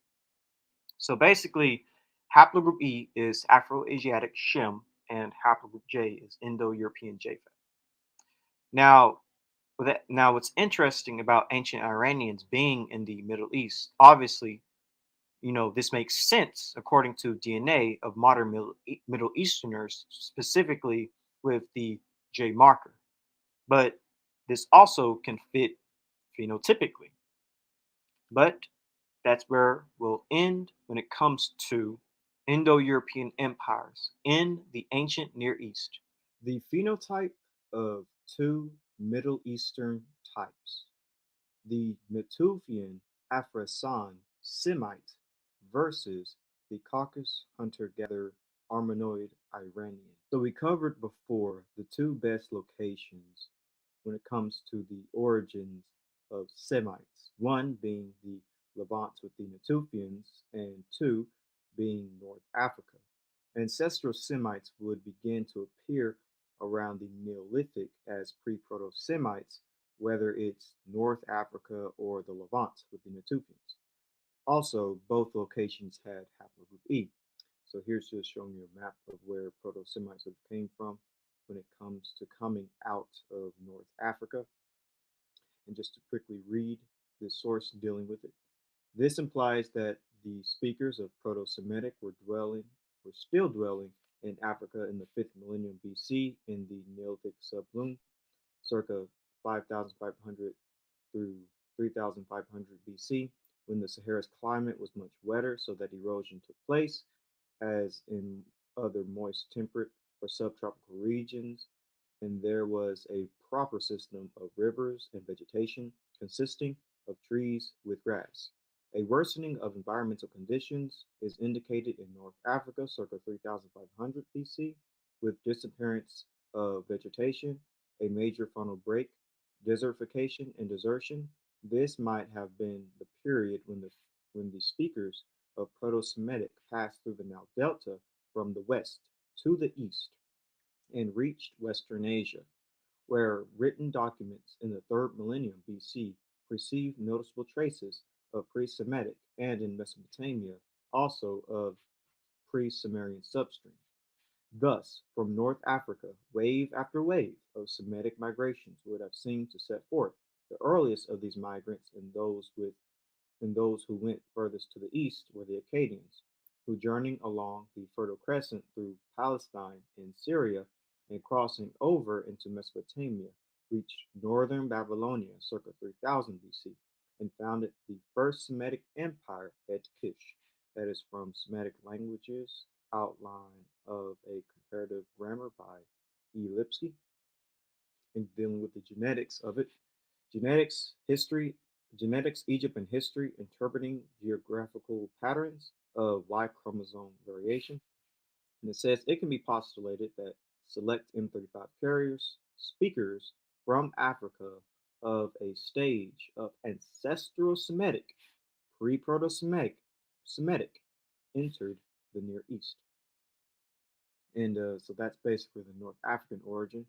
And now we're going to deal with the Natufian origin. As you can see, the Natufians are in the Levant, and then Semites would have expanded from the Levant. This paper makes an additional inference since there is archaeological and physical anthropological reason to believe that the Natufians were related to modern Semitic speaking peoples of the Levant. That was from In Hot Pursuit of Language and Prehistory. The identification of Proto-Afro-Saans as Natufians and post-Natufians seems to satisfy all the four criteria. Besides the farming lexicon, there are sets of reconstructed Proto-Afro-Saan terms pointing to inseparate animal breeding.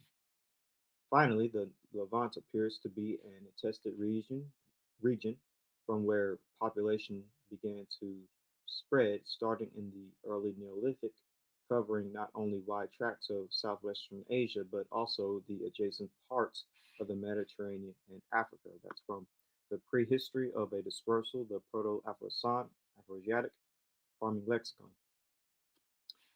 This finding contrasts with both earlier Neolithic and Epipaleolithic Natufian populations, which were dominated, or excuse me, Levantine populations, which were dominated by Haplogroup E.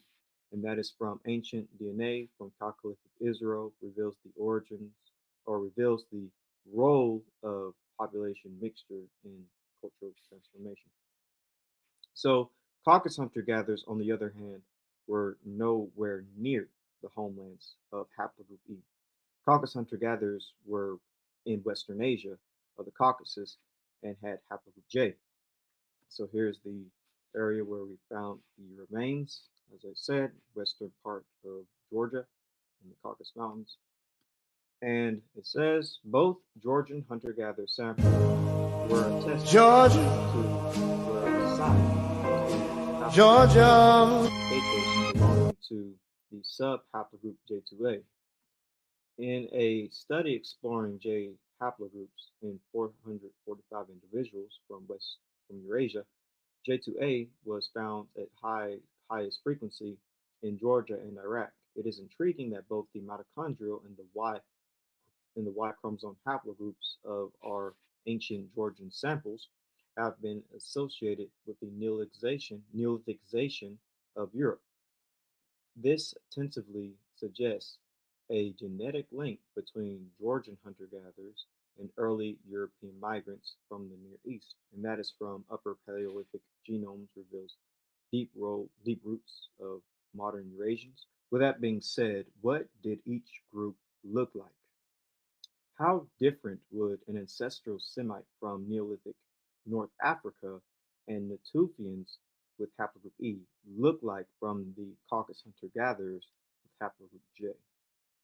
So Neolithic North Africa, let's deal with that. So their phenotype would likely be an Eastern or a Saharan Ethiopic type that was more common during the Neolithic when the Sahara was still green. Physical traits would be reddish brown through black skin, tight curly hair, and dolichocephalic or mesophalic. The Kiefian culture is a prehistoric industry or domain that exists between approximately 8000 BC and 6000 BC in the Sahara Desert during the African humid period, referred to as the Neolithic subplume. Craniometric analysis indicates that this early Heliocene population was closely related to the late Pleistocene Ibero-Maurusians and early Heliocene Caspians of the Maghreb, as well as the mid-Heliocene Mechta groups. So that's what a Kiefian looks like, ancient North African.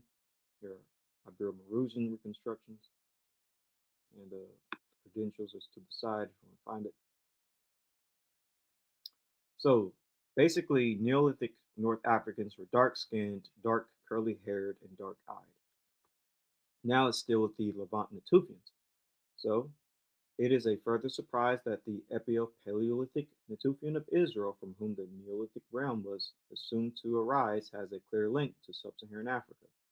Interestingly enough, however, the small Natufian sample falls between the Niger-Congo group and the other samples used.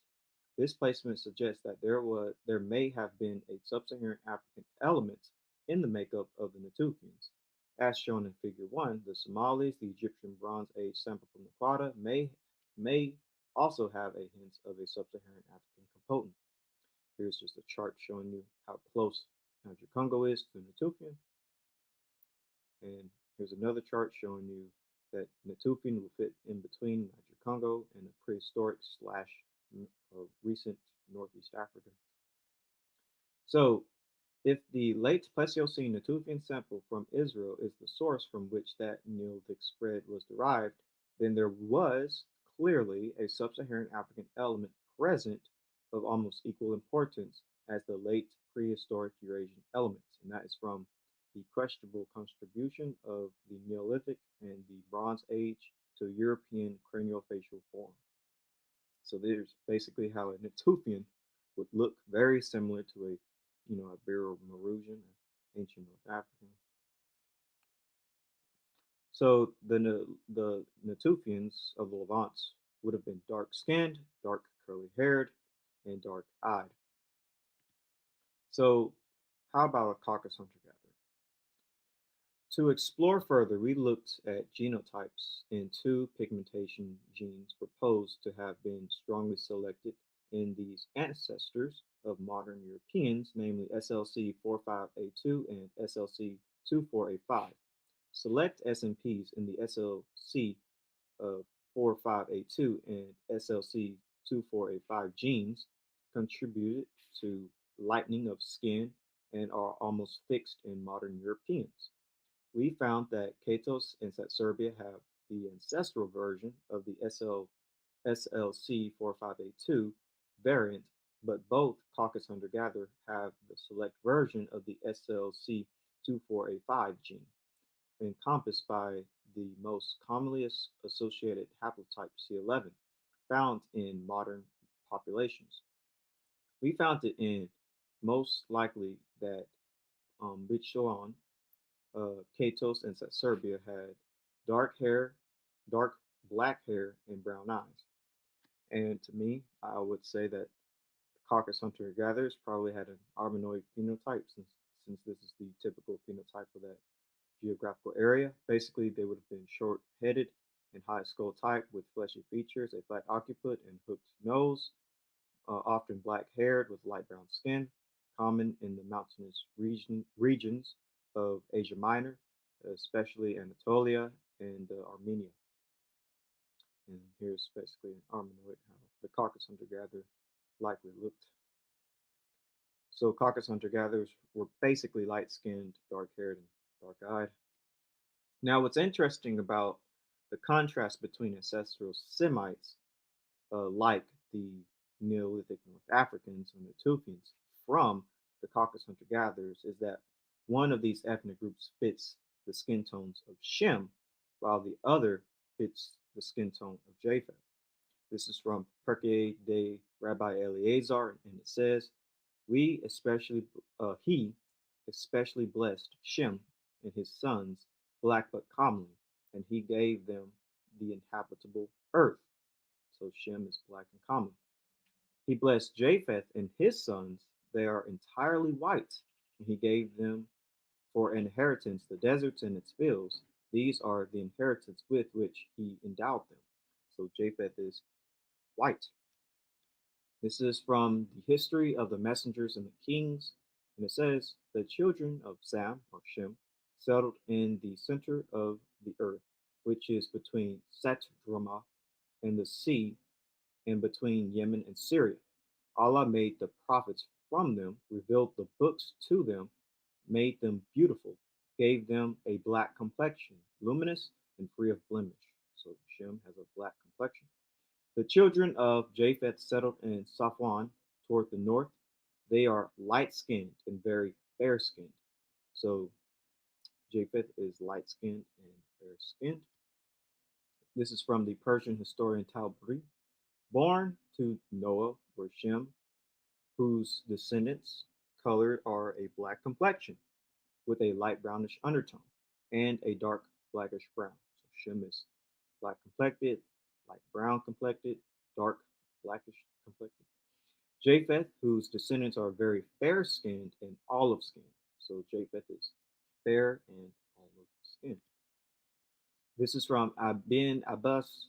He said, Allah made the descendants of Sam and the descendants of Ham black skinned, and he made the descendants of Japheth white skinned. So both Shem and Ham is black skinned and Japheth is white skinned. This is from the 13th century Christian Ibn al Abri, and he says, Shem, the land of the browns.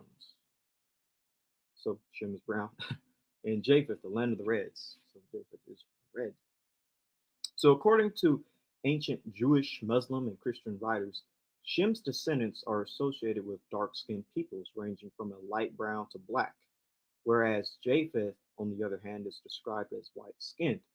Looking at the Natufians and Ibero-Maurusians, they match more closely to Shem, and Caucasus hunter-gatherers match more closely to Japheth in terms of skin complexion. When we look at ancient Semite depictions and artwork, we can actually see a closer association to the Natufians rather than Caucasus hunter-gatherers.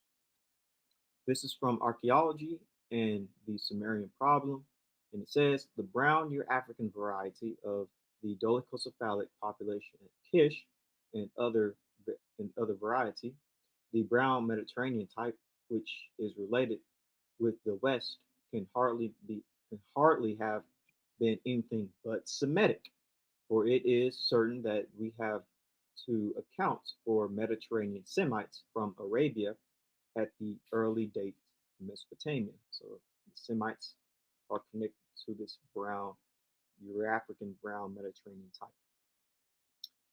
And this is from reports on the human remains found at Kish, and it says this report on the human remains found at Kish by the Field Museum and Oxford Expedition is based on the material excavated in the old Sumerian palace at eastern Kish. All remains from the palace, or in our terminology, Mound A, belong to the period immediately preceding the age of Sargon of Akkad and are contemporary with the last fourth dynasty of Kish, circa 2900 through 2800 BC. The names of the 8 rulers of this period indicated clearly a Semitic dynasty. So when we're dealing with these Kish remains, we're dealing with Semites. The population at Kish in the period to which the human remains of the palace belong should be therefore very mixed. Dr. Bixton finds 2 long-headed races in the palace skulls at Kish, which he designates as Euro-African and Mediterranean. There can be little hesitation in asserting this type to the people who have been called by Elliot Smith the brown race.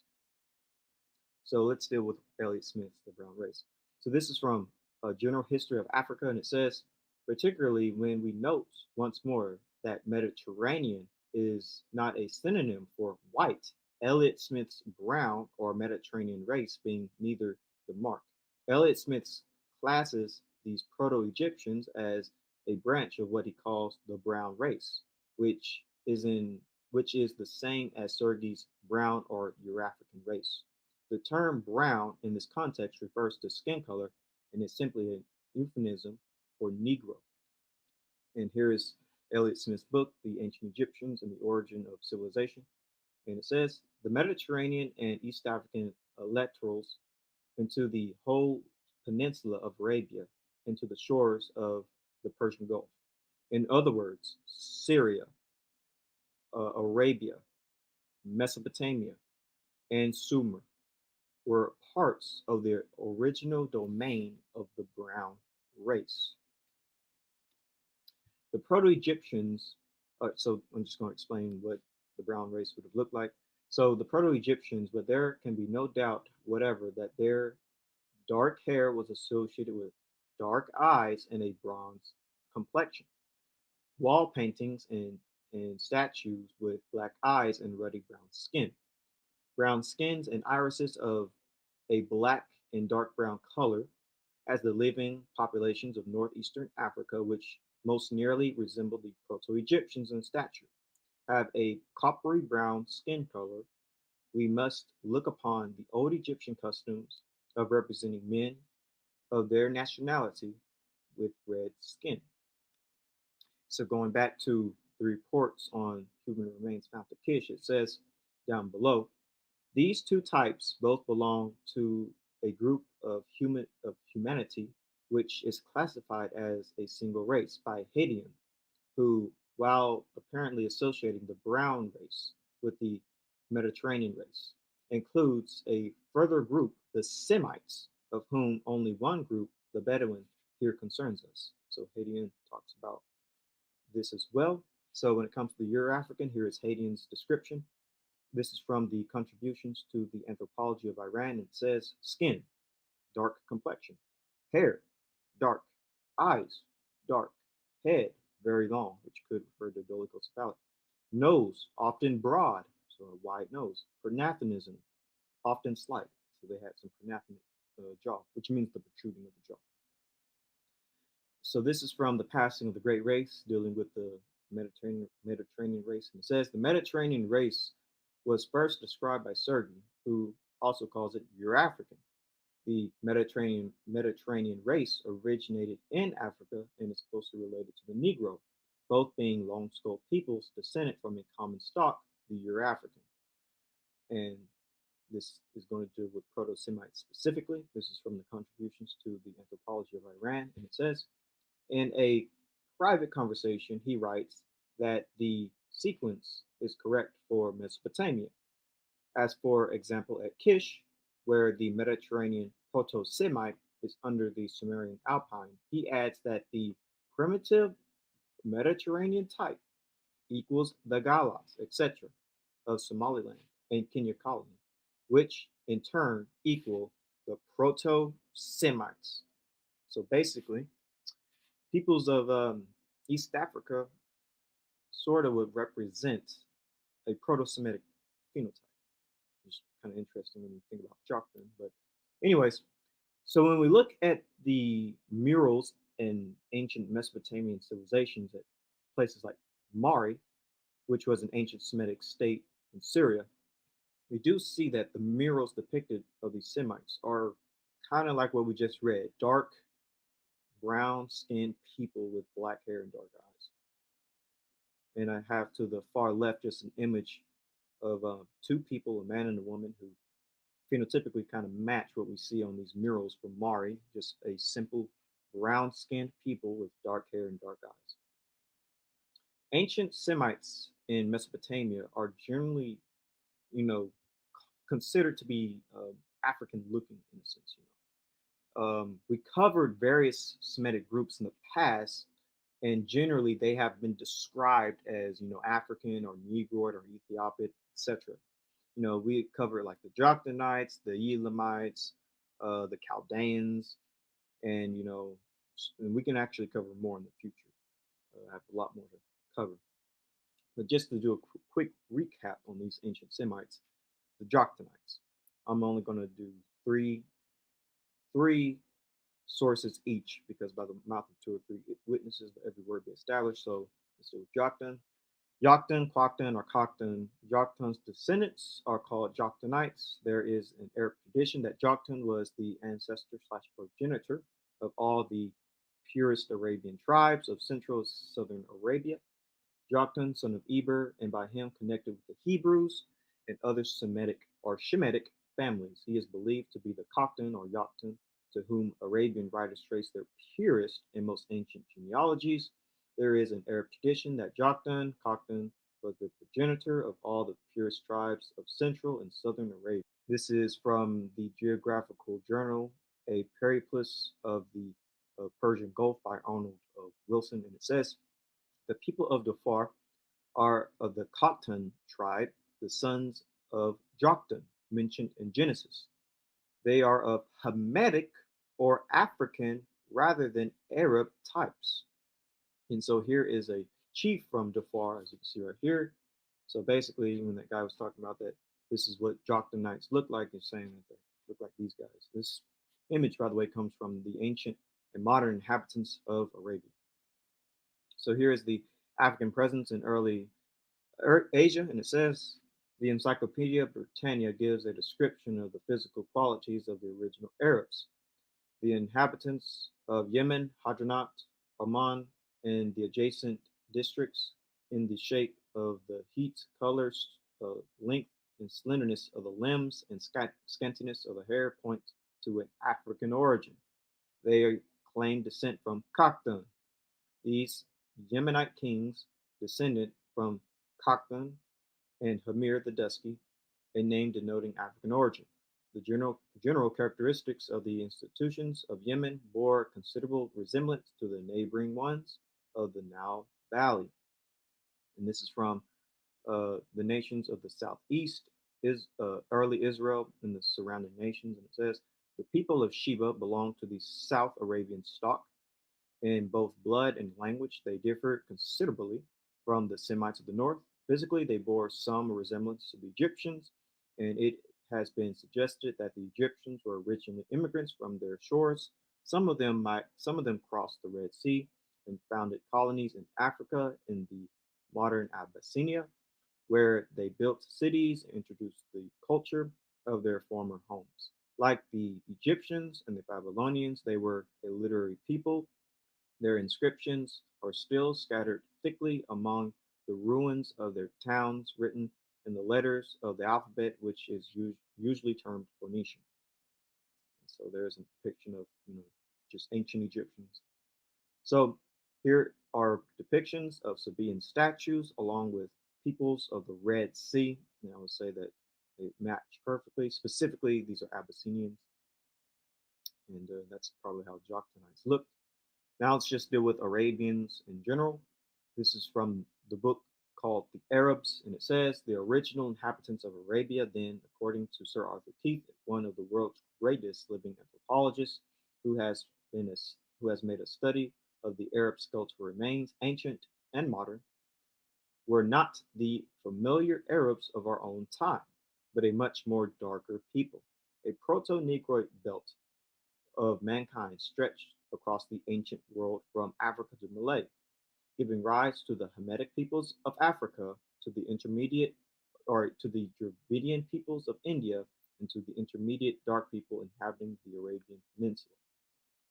And this is source right here is from the Negro in the New World. It is quite conceivable that the great peninsula of Arabia was once populated as far as its natural conditions allowed by a primitive Negro stock. This is from Henry Field, and it says, among these Negroid features, which may be counted normal in Arabs, are the full, rather everted lips, shortness and width of nose, certain blanks in the bearded areas of the face, between the lower lip and chin, and on the cheeks, large, lucius, uh, griselle-like eyes, a dark brown complexion, and a tenderness for the hair to grow in ringlets. Although the Negro of today is sharply differentiated from the sorry, although the Arab of today is sharply differentiated from the Negro of Africa, yet there must have been a time when both were represented by a single ancestral stock. In no other way can the prevalence of trait, certain Negroid features be accounted for in the native of Arabia. And just here are some just depictions of various Arabian types. So the Elamites. This is from Prehistoric Nations, and it says the region known as Susnia was politically connected with Chaldea from the earliest times. It was occupied by people of the same race, who in the course of time may have developed a Susnian dialect of the common language. This region was probably included in the district first colonized by the Kushites. Its ruins are of great antiquity and show plainly their Kushite origin. This is from Lectures on the Origin and Growth of Religion, and it says, as, however, M. Diallafour's excavations on the site of Susana have brought to light laminated bricks of the Elamite period.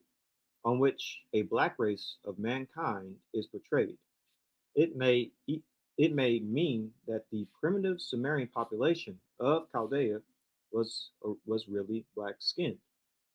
And this is from the Negro in the New World, and it says the Elamites of Mesopotamia appear to have been a Negroid people with kinky hair, and to have transmitted this racial type to the Jews and Syrians, an evident Negroid element in Babylonia.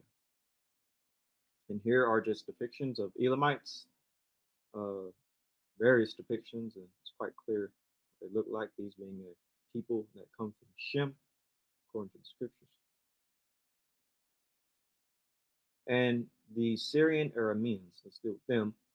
And it says, indeed, they are especially contrast with the black Syrians, excuse me, who are said to live east of the Armenus and must consequently be Arameans. And by the way, they're contrasting them from the other Syrians, the white Syrians, who are Hittites.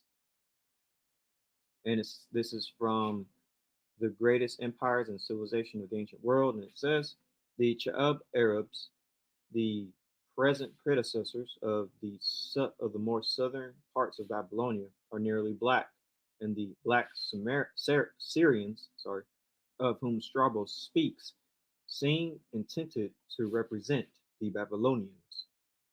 And this is from a dictionary of Greek and Roman geography, and it says the Sio City, the ancient name of the Syrians inhabiting Cappadocia, by which they were distinguished from the more southern Syrians who were of a darker complexion. And so here are some depictions of Bedouin Syrian types right here that were depicted in Egypt by Ramses III. And here are some Arameans from the period of, I believe, the Iron Age. They're being conquered by Assyria.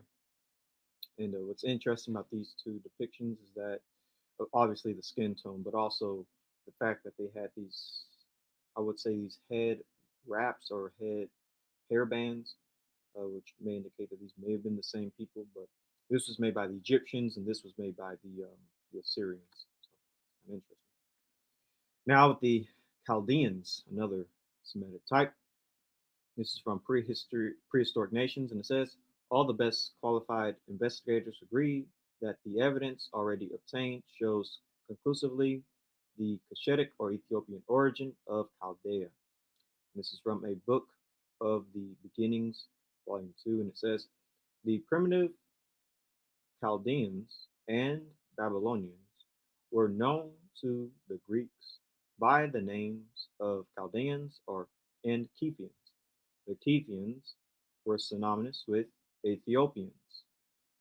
And this is from the beginnings of civilization. It says the Kushite Arabians and possibly the Chaldeans, the founders of the first historic civilization in Babylonia, began being being certainly Hamitic, though early mixed with Semitic tribes long before the Assyrian rule. And here are just depictions of Chaldeans. You can find this image at the the University of Cambridge.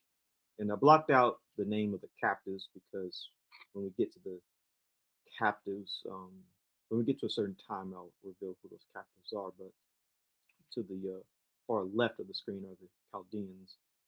And here's just a closer image. Clearly, dark-skinned people. So all these Semitic groups are basically dark-skinned, dark-haired, and dark-eyed. Here's just everything put together that we covered. And generally, they all pretty much look very similar. Like I said, being dark-skinned, specifically medium brown to dark brown, dark-haired, dark-eyed, ancient Semitic types you know, throughout Middle Eastern history. So these groups, they generally, look African, but this makes sense if Semites are Africans, if you hold the older view, which is a belief held by scholars in anthropology, by the way. A conversation with Christopher Ehret says, After all, the early Semites were just a few Africans arriving to find a lot of other people already in the area. Early West Asians resembled Africans. That's from a comparison of cranial facial features of major human groups. So early Semites would have been these early West Asians looking like Africans. Makes sense. Personally, I would say that early Semites looked like Bedouins and Arabians, basically peoples on both sides of the Red Sea. They are, you know, ancient when it comes to their DNA, anyways, because they're more like isolated Middle Eastern populations. This is from the genetic history of the Middle East, and it says Arabians and Bedouins are positioned close to ancient Levantines. Curiously, ancestral E star lineages have been detected in the Arabian Peninsula and the Levant. And of course, the reason why Bedouins and Arabians are great is because they have really old E markers. And that's from carriers of mitochondrial DNA, microhaplogroup L3 basal lineages migrated back to Africa from Asia around 70,000 years ago. And here's, just an example of some Arabians. And here's an example of some Bedouins. So basically, early Semites range from medium brown to dark brown and black skin and complexion. So here's just a representation of how I feel the early descendants of Shem would have looked like, whether it's an old Earth or younger. 6,000 years or, a couple of million years, it doesn't matter. This is what early Semites would look like once we get to the Neolithic, Chalcolithic, the Bronze Age, and the Iron Age, and even today. But this is in stark contrast to the Caucasus hunter-gatherers. It would seem like Caucasus hunter-gatherers would descend from more of an Armenoid Japhetic stock. Here's again the Armenoid phenotype, just to remind you. They are light to white skinned and could even be tanned with dark hair and dark eyes. Therefore, with all that being said, I would say, even physically speaking, when it comes to the Middle East, you do have two Middle Eastern types, basically Japheth and Shem. And here is where we conclude the phenotype of two Middle Eastern types, the Natufian Afro Semite and the Caucasus hunter-gatherer Armenoid Iranian. So what have we learned so far? Haplogroup E has a far greater chance at being Semitic than haplogroup J. Haplogroup E is associated with the homeland of Afro-Asiatics and Semites, whereas haplogroup J is not in the homeland of Afro-Asiatic Semites. We see that haplogroup E is Proto-Semitic in origin, whereas haplogroup J adopted the Semitic language from haplogroup E. Genetically, those with haplogroup E in origin are a split between Asiatics and Africans, whereas haplogroup J in origin and today are genetically Indo-European Iranian types. Phenotypically, early haplogroup E populations would have been dark skinned, whereas early haplogroup J populations would have been light skinned. This, of course, fits with Shem and Japheth, Shem being dark skinned and Japheth being light skinned. All of this information alludes to the fact that there are two different peoples living in the Middle East. We can see this using phenotype, Y DNA haplogroups, autosomal DNA, locations of origin for these groups, and anciently through civilizations and languages, until one group, of course, adopted the culture and language of the other, i.e., haplogroup J adopting Afro-Asiatic and Semitic culture, traditions, and heritage from haplogroup E, which are the Proto-Afro-Asiatics and Proto-Semites. But this is where we conclude the video. Haplogroup E versus J. Who is Proto-Semitic? Shem. If you enjoyed the video, please leave a like. Don't forget to click the bell and share the video and leave a comment for any questions you might have. And don't forget to follow any of my social media platforms that I mentioned at the beginning of the video to get more information. And with all of that out of the way, have a great day and shalom.